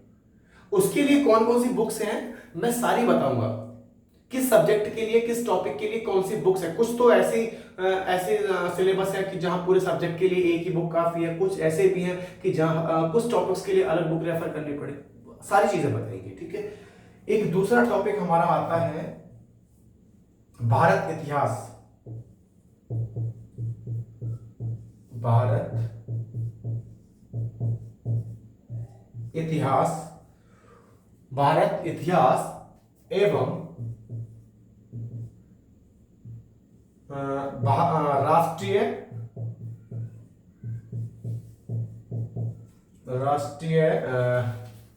क्या बोलते हैं इसको, राष्ट्रीय आंदोलन सॉरी नेशनल मूवमेंट, राष्ट्रीय आंदोलन इतिहास, है ना, इतिहास। तो हमें ये देखें, एक टॉपिक ये है हमारा भारत का इतिहास और राष्ट्रीय आंदोलन का इतिहास, है ना, Indian history and national movement history. Bharat इतिहास में आप सब लोग जानते हैं, इतिहास में तो आप लोगों ने बहुत लोगों ने पढ़ा भी है हुआ है, सबके बारे में पढ़ना है ना, किस चीज की खोज कैसे हुई, अगर कहीं पे कुछ चीजें मिली हैं, मृत भांड मिले हैं, कहीं पे मूर्तियां मिली हैं, है ना, कहीं पे सिक्के मिले हैं, तांबे के, कांसे के सिक्के, सोने के सिक्के कहाँ से मिले, चांदी के सिक्के कैसे स्टार्ट हुए, है ना, ये सब चीजें पढ़नी है आपको, ठीक है। अभी हर क्लास में एक एक टॉपिक उठाएंगे, कवर करेंगे हर क्लास में।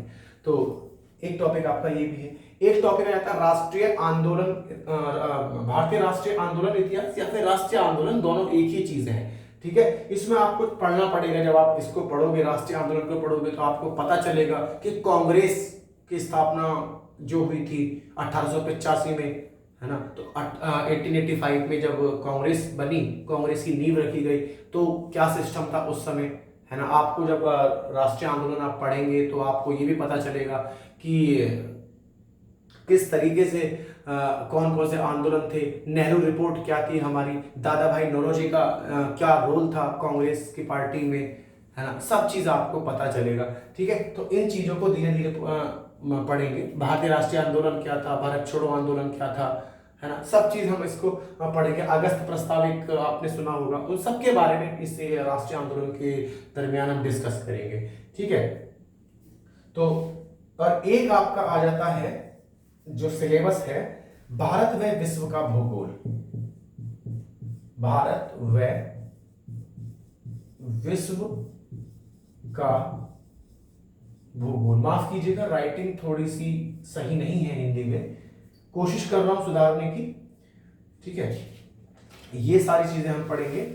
तो भारत एवं विश्व का भूगोल, हम इसके बारे में, ये भी एक टॉपिक है जिसके बारे में हम चर्चा करेंगे, ठीक है। ये सिलेबस का बहुत इंपॉर्टेंट पार्ट है। इसमें आपको प्राकृतिक दृष्टि से देखना पड़ेगा कि भूगोल क्या है ना। सामाजिक दृष्टि से आपको देखना पड़ेगा भूगोल क्या है। आर्थिक दृष्टि से आपको देखना पड़ेगा कि भूगोल का क्या रोल है ना। ये सारे आपको पढ़ने पड़ेंगे, भारत के केस में भी और वर्ल्ड के केस में भी। ध्यान रखिएगा, प्राकृतिक, सामाजिक, आर्थिक, एक को हम बोलते हैं प्राकृतिक भूगोल, एक को बोलते हैं मतलब सामाजिक भूगोल, और एक को बोलते हैं हम आर्थिक भूगोल। इन तीनों क्षेत्र में भूगोल का क्या रोल है ना, भारत के दृष्टि से और विश्व की दृष्टि से। तो ध्यान रखिएगा। तो आप इसका स्क्रीनशॉट ले लीजिए या नोट कर लीजिए 2 सेकंड के लिए।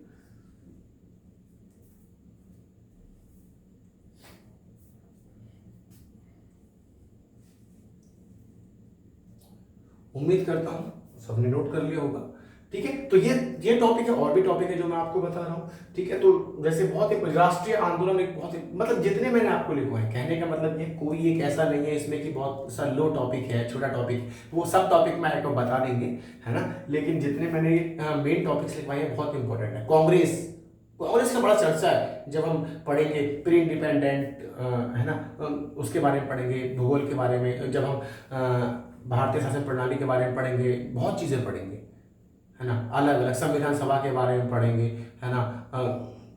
क्या नाम है, कांग्रेस के बारे में पढ़ेंगे, है ना। कांग्रेस का नाम क्यों पड़ा जी कांग्रेस, है ना। ये सारी चीजें हम पढ़ेंगे। कांग्रेस का मतलब क्या होता है ना। नॉर्थ अफ्रीकन एक वर्ड है ना, जिसका मतलब होता है लोगों का समूह। कांग्रेस का मतलब होता है लोगों का समूह। और एक प्रश्न मैं आपको अभी दे रहा हूं, पहली क्लास है, पहली क्लास में ही आपको एक प्रश्न मैं दे रहा हूं जो सब लोग आप बताओगे, जो मुझे कमेंट बॉक्स में सभी लोग, जो व्यक्ति मुझे कमेंट बॉक्स में कमेंट करके मेरे आंसर देंगे, मैं समझूंगा कि वो व्यक्ति आज से ही अपनी स्टडी तैयार कर दिए हैं। जो कांग्रेस है ना, जो कांग्रेस है उसका नाम किसके कहने पर पड़ा, मतलब कांग्रेस जो नाम है वो किसके कहने पर उसका नाम कांग्रेस पड़ा। ये आपका या मैं प्रश्न लिख ही देता हूं, किस व्यक्ति के कहने पर, किस व्यक्ति के कहने पर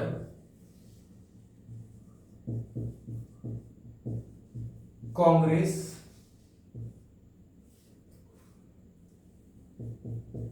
नाम रखा गया। एक प्रश्न ये है, और दूसरा प्रश्न है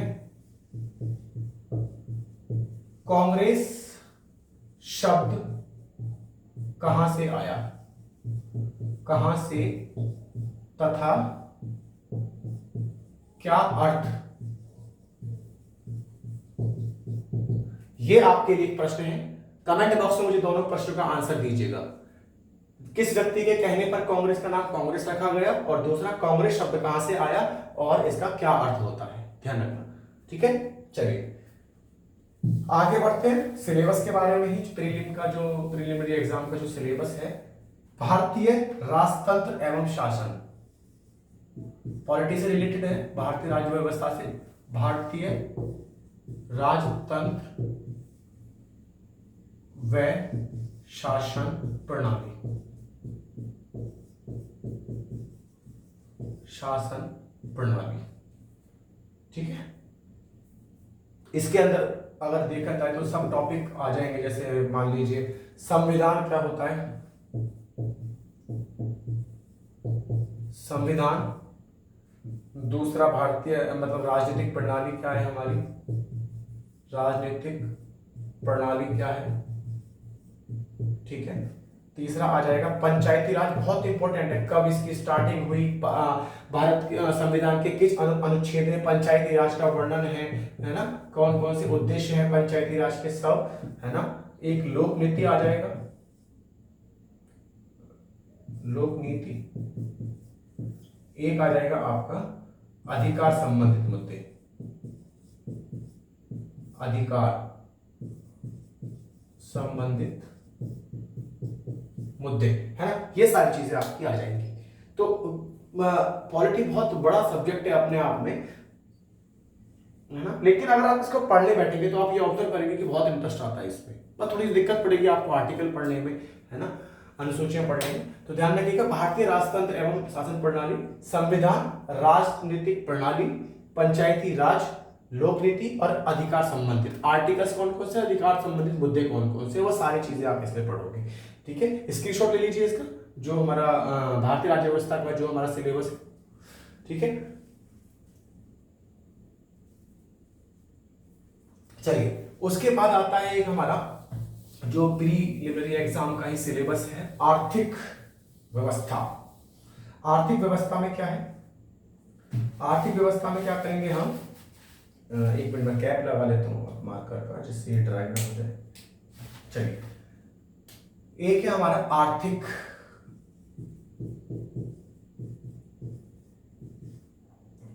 व्यवस्था, आर्थिक व्यवस्था, ठीक है, और सामाजिक विकास, सामाजिक विकास, ठीक है। ये बड़ा इंपॉर्टेंट है ना। इसमें भी आपके सब टॉपिक आ जाते हैं, जैसे देखा जाए तो आपका एक विकास हो गया, डेवलपमेंट, है ना। दूसरा आपका गरीबी हो गया, ठीक है। आपका एक समावेशन इंपॉर्टेंट वर्ड है, डिस्कस करेंगे, एक एक शब्द को डिस्कस करते हुए चलेंगे जब क्लास स्टार्ट होंगी हमारी, है ना। एक जनसांख्यिकी है,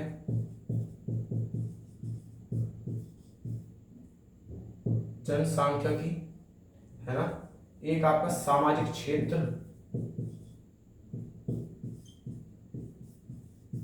सब चीज पढ़ेंगे धीरे धीरे, डरने की कोई बात नहीं है, ठीक है। ये आपका हो गया।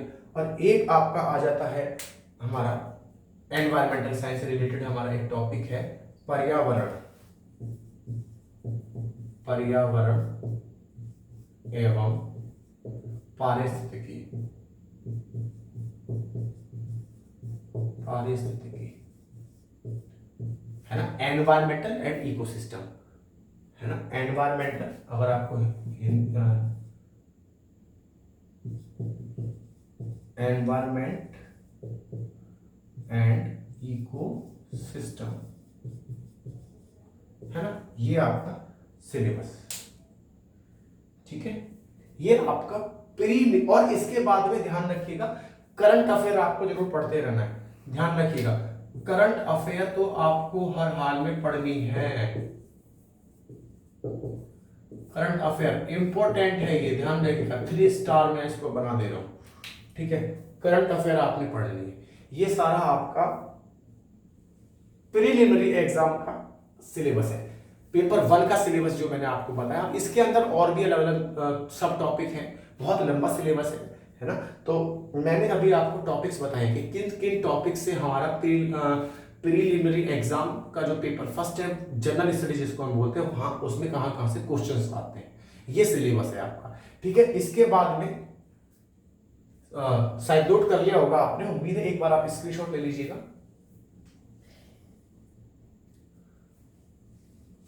चलिए,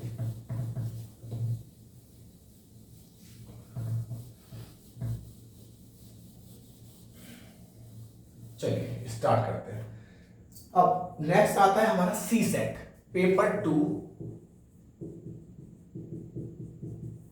पेपर 2 जिसको बोलते हैं सिविल सर्विस एप्टीट्यूड टेस्ट, ध्यान रखिएगा, सिविल सर्विस एप्टीट्यूड टेस्ट। अब देखिए, सिविल सर्विस एप्टीट्यूड टेस्ट में आपकी बुद्धि का परीक्षण करता है एग्जामिनर। यूपीएससी चाहता है कि अब हमने इसको इतिहास पढ़ा लिया, हमने इसको भूगोल पढ़ा लिया, हमने इसको आर्थिक व्यवस्था पढ़ा ली, हमने इसको क्या नाम है, शासन व्यवस्था पढ़ा ली, हमने राज्य व्यवस्था पढ़ा ली, हमने एनवायरमेंट का भी पढ़ा लिया इसको, हमने इसको अपने से रिलेटेड और इंटरनेशनल जो हमारी संबंध है वो भी पढ़ा लिए, क्या क्या हो रहा है करंट अफेयर के तौर पे हमने वो पढ़ा लिया, क्या क्या चीजें घट रही हैं वो पढ़ा लिया।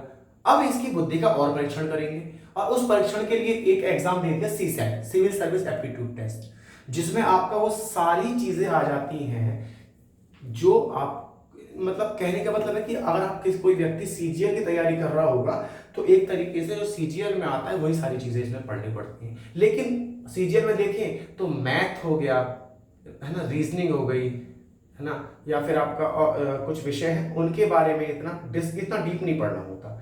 10th 11th 9th 10th 11th की मैथ आती है इसमें, बोधगम्यता आती है, रीजनिंग है ना, ब्लड रिलेशन हो गया, है ना, बैठक सिस्टम हो गया, आपका बहुत सारी चीजें हैं, है ना।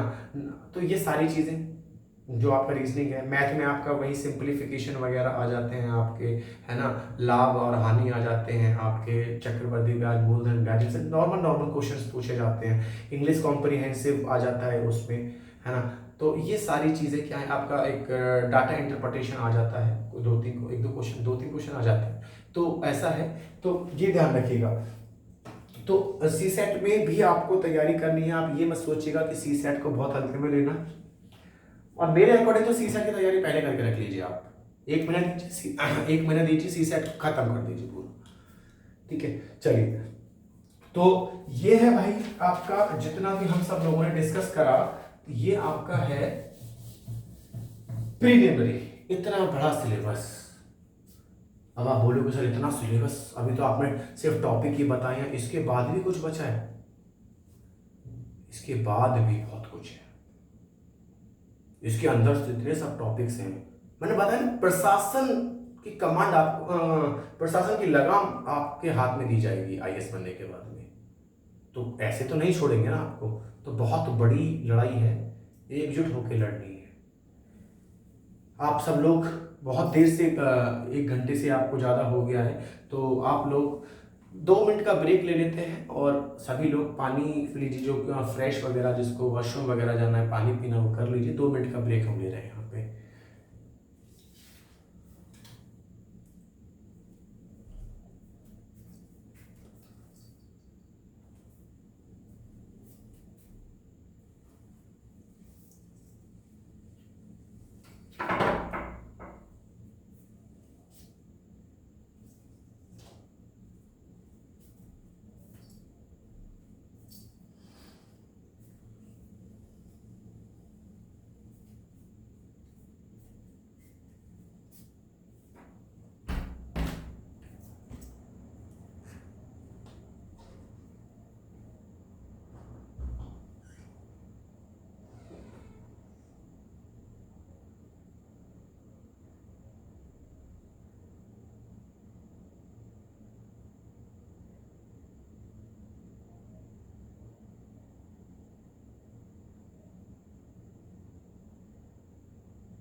चलिए, सभी लोग पानी वगैरह पीकर अच्छे से बैठ गए होंगे, हमने भी पानी पी लिया है। अब थोड़ा सा पेट को राहत मिली है, क्योंकि पानी पीते रहना चाहिए। गर्मी अपने एक रौद्र रूप दिखा रही है ना।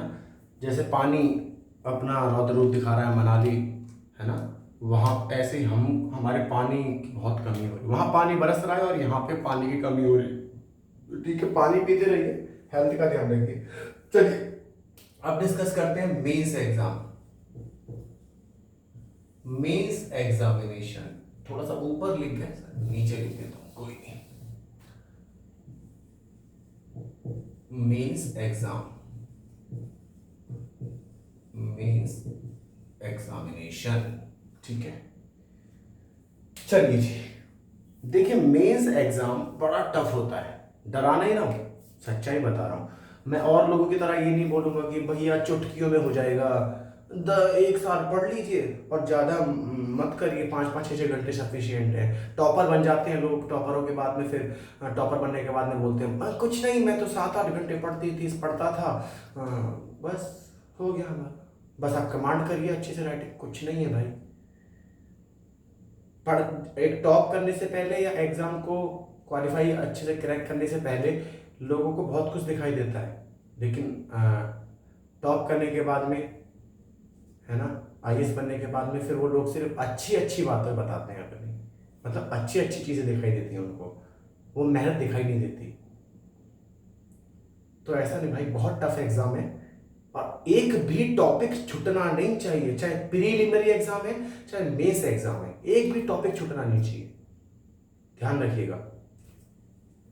तो डिस्कस करते सिलेबस के बारे में। चलिए देखिए, सबसे पहले तो मैं आपको बता दूं, इसमें टोटल 8 पेपर होते हैं भाई, टोटल पेपर 9 होते हैं, जिनमें 2 पेपर, जो आपका 8वां पेपर है, 8वां पेपर ए और 8वां पेपर बी, है ना, ये आपके क्वालिफाइंग होते हैं, क्वालिफाइंग। इसमें 33% और इसमें क्वालिफाइंग 25%। ठीक है जी, ये ध्यान रखिएगा आप। पसीना बहुत ज्यादा आ रहा है भाई। चलिए, जब आप सब लोग मेहनत कर रहे हैं तो मैं भी पीछे नहीं हटूंगा, ठीक है। चलिए, तो 2 पेपर के बारे में ध्यान रखना है। क्वालिफाइंग पेपर 33% नंबर 1 में चाहिए और बी में आपको 25% मार्क्स चाहिए। और एक बात ध्यान रखिएगा, नाम पे मत जाइएगा क्वालिफाइंग। आपने प्रीलिमिनरी एग्जाम पास कर दिए सारे, सीसेट जीएस वगैरह सब आपने 7-8 पेपर ये दे दिए, ऑप्शन में दे दिए, अच्छे नंबर आ गए आपके, अच्छे पेपर हो गए, बहुत बढ़िया, लेकिन आप क्वालिफाइंग में रह गए, आप किसी लायक नहीं है, फिर सब कुछ खत्म। चाहे आपने पिछले 8 पेपरों में आपने झंडे गाड़ दिए हों, आपने, ध्यान रखिएगा, कुछ भी नहीं है। तो क्वालिफाइंग नहीं समझना है, मेहनत पूरी करनी है इसमें। 51 जो आपकी लैंग्वेज है भारतीय, उनमें से आप एक लैंग्वेज आपको सेलेक्ट करना, उसमें देना। इंग्लिश का एग्जाम होगा, इंग्लिश की भी परीक्षा ली जाएगी आपसे, ध्यान रखिएगा। क्वालिफाइंग नहीं समझना है, कमांड करनी है तरीके से, बस उतनी डीप नहीं करनी जितनी और एग्जाम के लिए करनी है, लेकिन करनी है तो करनी है। बहुत कुछ स्टूडेंट होते हैं जो यहाँ पे आके फेल हो जाते हैं, सारा एग्जाम अच्छे नंबर है, 250 में से 150 नंबर लेके आए, 250 में से 180 नंबर लेके आए, लेकिन पता चला कि क्वालिफाइंग में 33% नहीं लेके आए, क्वालिफाइंग में 25% नंबर नहीं लेके आए, सब कुछ बर्बाद। बड़ा दुख होता है ना। तो ये ध्यान रखिएगा, ठीक है। तो मेंस एग्जाम आपको बहुत अच्छे से करना है, मेंस में कमी नहीं छोड़नी है। चलिए डिस्कस करते हैं आगे। देखिए जी, तो ये ध्यान रखिएगा, मेंस आपका 1750 नंबर का होता है भाई, मतलब टोटल यूपीएससी मतलब, सॉरी मेंस नहीं, मेंस प्लस इंटरव्यू जो होगा आपका 1750 मार्क्स का होता है। मेंस प्लस इंटरव्यू 1750 नंबर का होगा। इसमें पहला एग्जाम की बात करें तो पहला एग्जाम होता है एस्से राइटिंग। बहुत इंपॉर्टेंट है भाई, बहुत इंपॉर्टेंट। कहीं से भी उठा के दे देगा आपको टॉपिक, 4-4 5-5 टॉपिक क्वेश्चन दे देगा, उनमें से आपको एक क्वेश्चन सेलेक्ट करना है, उस पर अपना आंसर लिखना है, 1000 वर्ड के आपको आंसर लिखना है। ध्यान रखिएगा, एस्से राइटिंग पहला पेपर, फर्स्ट पेपर, समझ में आ रहा होगा आपको, बहुत इंपॉर्टेंट। कहीं से भी ऐसा नहीं है कि सर इसका कोई सिलेबस है, डिस्कस करेंगे कि ऐसे में आपको कुछ भी दे देगा भैया, सशक्तिकरण दे देगा आपको।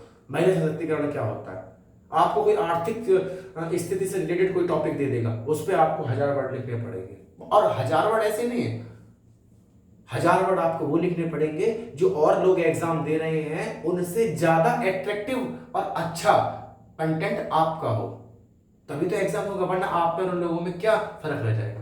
कुछ नहीं। ये ध्यान रखिएगा, अगर आप तैयारी कर रहे हैं तो आपसे आपके साथ साथ में बहुत लाख लोग, कई लाख लोग तैयारी कर रहे हैं, आपके कंपटीशन में हैं, आपके अगेंस्ट खड़े हुए, नहीं तुम नहीं हम करेंगे, उसके अगेंस्ट में और खड़े हो, तुम नहीं हम करेंगे। तो ध्यान रखिएगा, ऐसे राइटिंग आपको क्या, इसमें क्या होता है, 2 सेक्शन होते हैं, ए सेक्शन और बी सेक्शन। इसमें आपका मतलब ए सेक्शन मतलब दोनों सेक्शन होते हैं, उसमें क्या होता है आपका सेक्शन में आपको है ना, ये आपको इसमें दे देगा 4 4 5 5, आपको 4 4 शायद 4 4 टॉपिक दे देगा, उनमें से आपको एक सेलेक्ट करना है, एक सेलेक्ट करना है दोनों में से, और उन पे फिर आपको निबंध लिखना है, ऐसे लिखना है, ऐसे ऐसा लिखना है कि कंटेंट क्या जवाब, क्या माशाअल्लाह कंटेंट होना चाहिए। ठीक है, तो ऐसे ऐसे आपको 2 ऐसे लिखने के लिए होते हैं। 3 घंटे का टाइम होता है, बहुत है 3 घंटे का टाइम, लेकिन 3 घंटे का टाइम बहुत कम होता है जब हम बात करते हैं ऐसे राइटिंग की। माइंड में आपको ऐसी पढ़ाई कीजिए कि जैसे ही कुछ टॉपिक देखो तुरंत आपको सीरीज सब आ जाए, अच्छा वो भी लिखना है, वो कंटेंट भी देना है, जहाँ पे ग्राफ की जरूरत है ग्राफ देना है, जहाँ पे मैप की जरूरत है मैप देना है, जहाँ पे डायग्राम की जरूरत है डायग्राम देना है, हर चीज आपको लिखनी है, ध्यान रखिएगा। ठीक है भाई,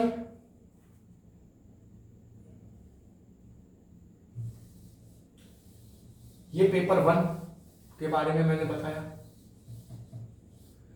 एक आता है पेपर 2 और उसको बोलते हैं जीएस जर्नल स्टडी पेपर 1। ध्यान रखिएगा, कंफ्यूज मत होना, सब बोलोगे सर पेपर 1 तो आपने ये बताया था, वो पेपर 1 है, लेकिन ये जर्नल स्टडी का पेपर 1 है। ध्यान रखिएगा, 4 पेपर होते हैं जीएस के, उसका पेपर 1 है ये। वो पहले वाला ओवरऑल पेपर 1 था, लेकिन इसका जनरल स्टडी का पेपर 1 है। और इसका जो और ये 250 नंबर का होता है, ध्यान रखना भाई, 250 मार्क्स का होता है मैक्सिमम मार्क्स। ठीक है, इसमें आपको 20 क्वेश्चन दे देता है, हर क्वेश्चन करना है आपने, हर क्वेश्चन आपको करना है।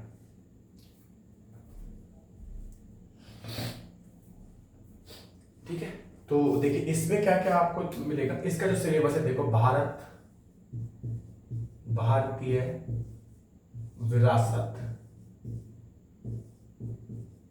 भारतीय विरासत, इसके अंदर सब टॉपिक है भाई, ध्यान रखिएगा। भारतीय विरासत कोई छोटा मोटा नहीं है, आर्ट एंड कल्चर पे पूरी बुक है नितिन सिंघानिया की, पूरी इतनी मोटी बुक है, वो सब पढ़नी पड़ेगी आर्ट एंड कल्चर में।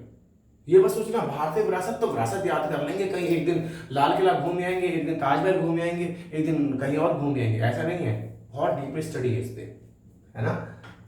पता नहीं कितना वास्ट सिलेबस है। एक हो जाता है भाई आपका संस्कृति विश्व का इतिहास, सांस्कृतिक विश्व का इतिहास, सांस्कृतिक विश्व इतिहास, कल्चरल। ठीक है, ये पढ़ना, इसके बहुत अंदर टॉपिक है सब, है ना। एक है आपका भूगोल, और भूगोल में ध्यान रखना भारत और विश्व दोनों है। सिलेबस में साफ साफ लिखा हुआ है कि मेरे भाई ऐसे मत करियो कि सिर्फ भूगोल पढ़ के आ जाए और भारत का पढ़ के आ जाए, क्योंकि भारत में रह रहा है ना। तो साफ लिखा हुआ है भूगोल पढ़ना है तो भारत और विश्व दोनों का पढ़ना है, और हर तरीके से पढ़ना है, प्राकृतिक दृष्टि से पढ़ना है, आर्थिक दृष्टि से भी पढ़ना है, सामाजिक दृष्टि से भी पढ़ना है, हर एंगल से, ऐसा कोई एंगल ना हो जिससे नहीं पढ़ा होगा। ठीक है, तो ये क्या है आपका जीएस पेपर 1 का सिलेबस, एक बार आप स्क्रीनशॉट ले लीजिए। चलिए, अब दूसरा आता है जीएस पेपर 2,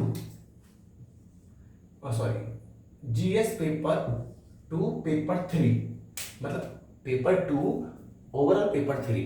ठीक है, 250 नंबर का होता है, और इसका जो सिलेबस है वो है शासन व्यवस्था,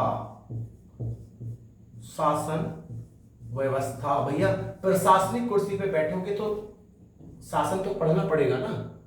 ठीक है, दूसरा टॉपिक है शासन प्रणाली,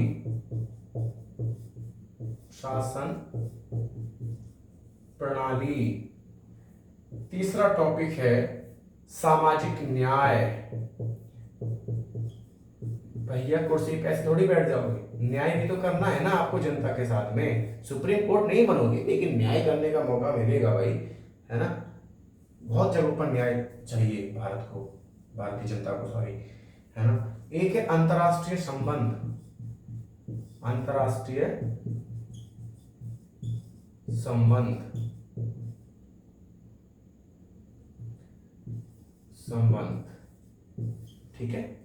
और एक है आपका संविधान,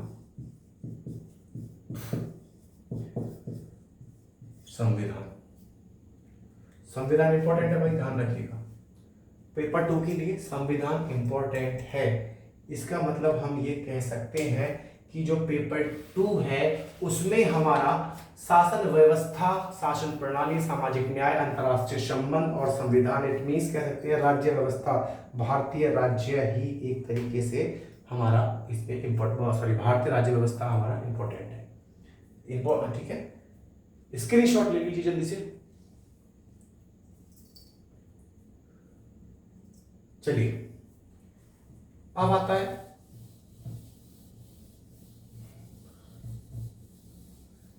paper 4 GS 3। Paper 4 GS 3 250 marks का। इसमें आता है जी हमारा प्रौद्योगिकी, टेक्नोलॉजी जिसे हम बोलते हैं, टेक्नोलॉजी, वही तो पढ़नी पड़ेगी ना। आर्थिक विकास,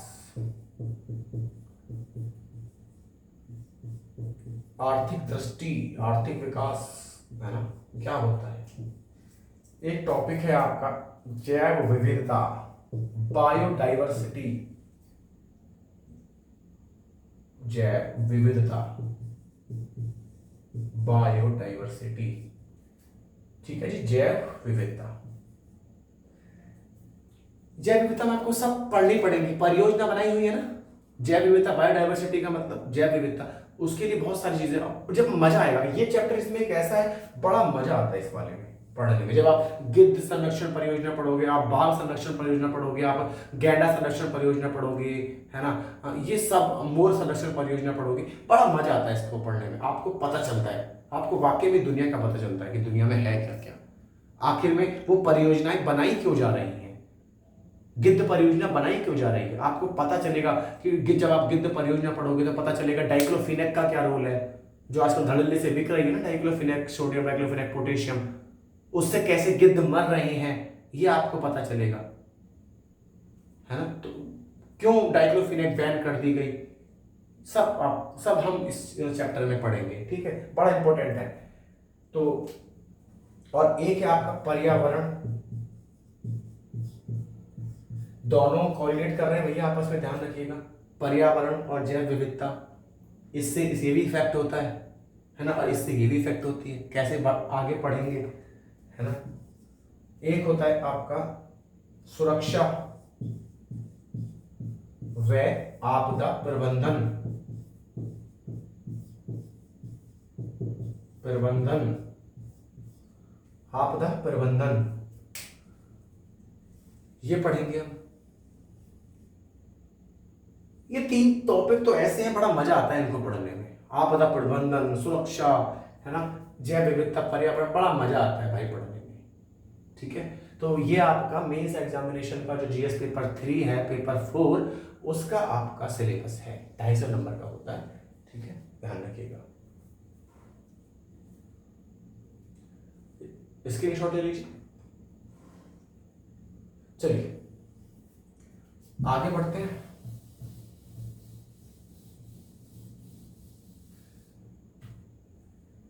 GS paper 5, GS paper 4, overall paper 5, नीति शास्त्र, इसका सिलेबस है नीति शास्त्र, सत्यनिष्ठा, ईमानदारी कैसे करोगे ईमानदारी, है ना, बेईमानी थोड़ी ना करोगे भाई, प्रशासनिक कुर्सी पे बैठ के धड़ दिए जाओगे वरना सरकार के द्वारा। अभिरुचि,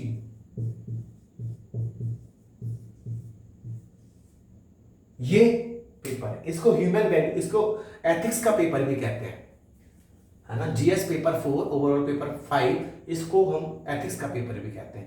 एथिक्स वो नहीं है कि भैया किसी ने कोई तो आपको प्रशासनिक कुर्सी पे बैठा दिया, डीएम बन गया, पता चला कि भैया आपके गांव गली का एक व्यक्ति आ गया, है ना, पता पड़ा वो 2-4 आंसू आपके सामने बहाने लगा और आपने उसका काम, उस पे कुछ पेपरों पे साइन कर दिए, चलो जी हाँ हम कर देंगे, आप हमारे चाचा लगते हैं, कोई दिक्कत नहीं।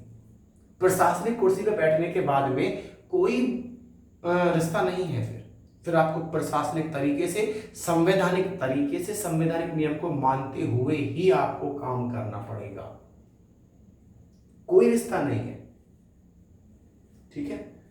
अभिरुचि, सत्यनिष्ठा और नीतिशास्त्र, केस स्टडी आपको इसमें पढ़ना पड़ेगा। आपके सामने ऐसा मुद्दा लाके डाल देगा पेपर में, आप उसको पढ़िए, फिर आपसे पूछेगा जी बताइए अगर आप इस जगह होते तो आप क्या करते, फंसेंगे, बोलोगे साला अभी तो प्रीलिम देकर आए हैं, अभी साला ना ये पूछ लिया, अभी तो हम बने भी नहीं है डीएम, अभी कैसे बता देंगे भैया, कैसे। वो पूछना चाहता है, वो आपसे ये आपके दिमाग का परीक्षण करना चाहता है कि अगर हम इस व्यक्ति को सेलेक्ट कर लिए और इसको प्रशासनिक कुर्सी पे बैठा दिए तो ये साला कैसे काम करेगा। ऐसा तो नहीं है कुछ फालतू की चीजें कर देगा, ऐसा तो नहीं है ज्यादा इमोशनल होके ये कुछ और कर दे, गलत काम कर दे, या किसी ऐसे वैसे उल्टी सीधे पेपरों पे साइन कर दे, या कुछ भी कर दे XYZ, तो वो आपके जो आपका एक वो है कैपेबिलिटी है, मतलब जो आपका एक प्रशासनिक अधिकारी के लिए जो चीजें होनी चाहिए वो आपको इसमें चेक करता है, ठीक है। तो इसमें हम पढ़ेंगे, एक बुक आती है लेक्सिकॉन, बड़ी अच्छी बुक है, आप कभी उसको पढ़ के देखिएगा, नीतिशास्त्र, सत्यनिष्ठा, अभिरुचि के लिए बुक है, उसमें केस स्टडी आपको मिलेंगी, बहुत अच्छी अच्छी केस स्टडी है, सारी चीजें पढ़ेंगे, हर बुक्स के बारे में बताएंगे वीडियो में, अभी फिलहाल आप सिलेबस की चर्चा करेंगे हम। चलिए स्क्रीनशॉट ले लीजिए, नीतिशास्त्र, सत्यनिष्ठा, अभिरुचि, जीएस पेपर 4। चलिए जी भैया ये हो गए आपके 4 पेपर जीएस के खत्म, जीएस के 4 पेपर हो गए और वो खत्म, और अब एक पेपर आता है आपका पेपर 6 और पेपर 7, ये आपके 4 पेपर हो गए। अब आपका पेपर आता है पेपर 6 और पेपर 7, और इन दोनों को मिला के हम बोलते हैं ऑप्शनल, और ये दोनों होते हैं आपके, दोनों मिला के 500, है ना, 250 का ये होता है और 250 का ये होता है, और टोटल 500 मार्क्स के हो जाते हैं पेपर। अब आप सोच रहे हैं सर ऑप्शनल है, अच्छा सर ऐसा भी है, मतलब हम 2 पेपर दे भी नहीं सकते हैं, ऑप्शनल में है, इनको 2 या मत 2, ऑप्शन में तो है भैया, ऑप्शनल में ये नहीं है, ध्यान रखना, मैं आपको बताने जा रहा हूं। पेपर 6 और पेपर 7 का जो मतलब है वो ये है कि अब एग्जामिनर ये बोलता है कि हमने आपसे सब पढ़वा दिया, सब पे प्रीलिमिनरी दिलवा दिया आपको, हमने आपको सब कुछ करवा दिया, हमने आपको CSET भी करवा लिया, हमने आपको मैथ भी करवा ली, सब कुछ करवा दिया, हमने आपको इतिहास, भूगोल सब कुछ पढ़वा लिया, लेकिन अब और हम आपकी परीक्षा लेंगे, अब हमें ये बताइए कि आपका फेवरेट सब्जेक्ट कौन सा है, आपका फिजिक्स है, आपका केमिस्ट्री है, आपका बायोलॉजी, आपका मैथ है, आपका सोशल साइंस है, आपका पॉलिटिकल साइंस है, आपका भूगोल है, इतिहास है, क्या है आपका जिसमें आप रुचि रखते हैं, जिसमें आपको अच्छा लगता है पढ़ना, आप बताइए। अब आपको सेलेक्ट करना पड़ेगा, लिस्ट होती है यूपीएससी में, है ना, उनमें से कोई एक सब्जेक्ट सेलेक्ट करना होता है, फिर एक सब्जेक्ट आप सेलेक्ट करेंगे, उसके बाद में क्या करेंगे जी, फिर आपको जैसे सपोज दैट आपने सेलेक्ट करा, आपने राज्य व्यवस्था, सपोज दैट कुछ भी आप मान लीजिए, इतिहास, सिंपल मान लीजिए इतिहास,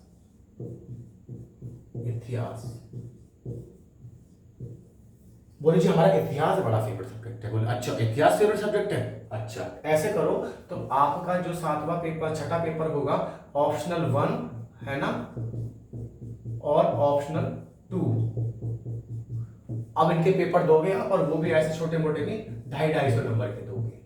चलो जी बोले है सर एक ही ले लीजिए। बोले नहीं नहीं नहीं ना, एक पेपर में तो सिलेबस कंप्लीट ना हो पाएगा जब तुम्हारा इंटरेस्ट है तो। हम इतिहास के कुछ क्वेश्चन डालेंगे पेपर 1 में और ऑप्शन के कुछ पेपर इतिहास के कुछ क्वेश्चन डालेंगे पेपर 2 में, 250-250 नंबर के होंगे, दोनों मिला के 500 नंबर के। बोले अच्छा सर। बोले ठीक है सर, जब यहाँ तक आए तो वो भी करेंगे।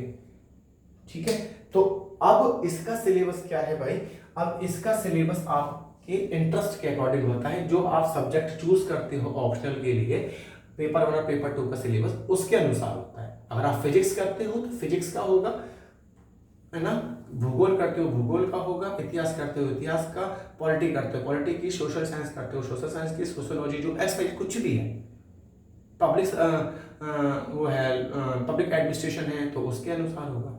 ठीक है, तो ये इसका जो सिलेबस होगा वो आपके ऊपर डिपेंड करता है कि मतलब आप कौन सा सब्जेक्ट सेलेक्ट करते हो, उसके अनुसार से सिलेबस होता है। ठीक है, चलिए अब एक होता है जी ये पेपर हो गए, अब एक होता है पेपर 8।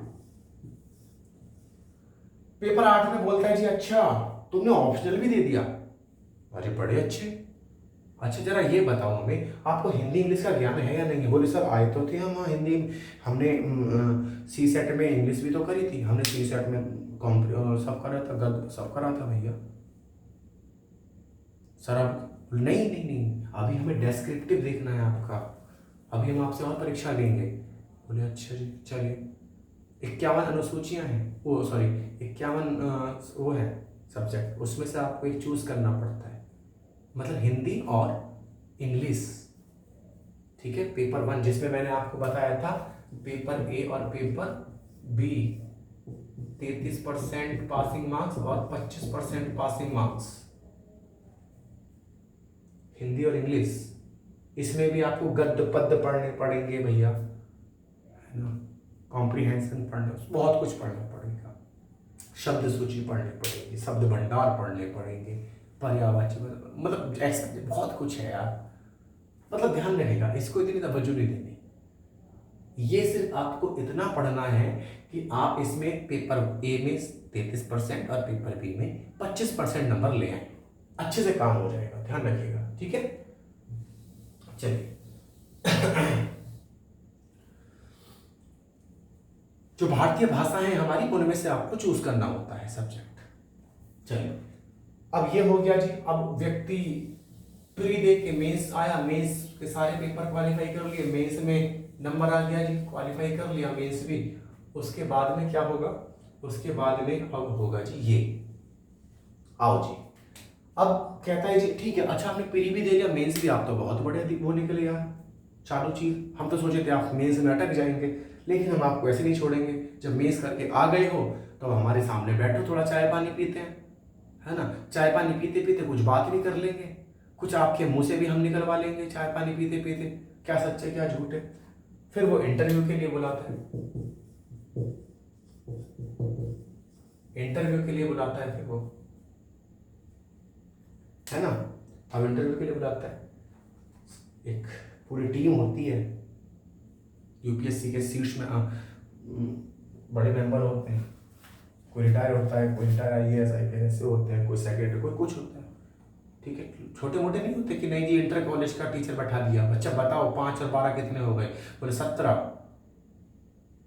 बोलो 1 और 1 कितने, बोले 11 और 2, दोनों होते हैं सर, ऐसे नहीं। अब आपसे सब कुछ पूछेगा, अब आपसे कुछ क्वेश्चन ऐसे भी पूछेगा जीएस में, जीएस के भी पूछेगा, अच्छा ऐसे बताओ, और फिर आपसे जनरल नॉलेज के भी क्वेश्चन पूछेगा, बताइए वन में और जंगल में क्या अंतर है जी, वन क्या होते हैं, जंगल क्या होते हैं, जैव विविधता क्या होती है। फिर एक राउंड चलेगा, फिर आपकी माइंड का टेस्ट लिया जाएगा, कुछ क्वेश्चन ऐसे पूछेंगे आपसे, है ना, बोधगम्यता जिसे बोलते हैं, रीजनिंग, इस टाइप से, मतलब नॉर्मल। जो व्यक्ति प्रीलिमिनरी के 2 एग्जाम पास करके, जो व्यक्ति सीसेट जैसा एग्जाम पास करके, जो व्यक्ति एसए, सत्यनिष्ठा मतलब एथिक्स के और जीएस के 4 पेपर और वैकल्पिक के 2 पेपर, क्वालिफाइंग 2 पेपर पास करके जब इंटरव्यू में आया, कोई छोटा मोटा व्यक्ति नहीं है, वो साधारण व्यक्ति नहीं है, इंटरव्यू को आसानी से क्रैक कर लेगा।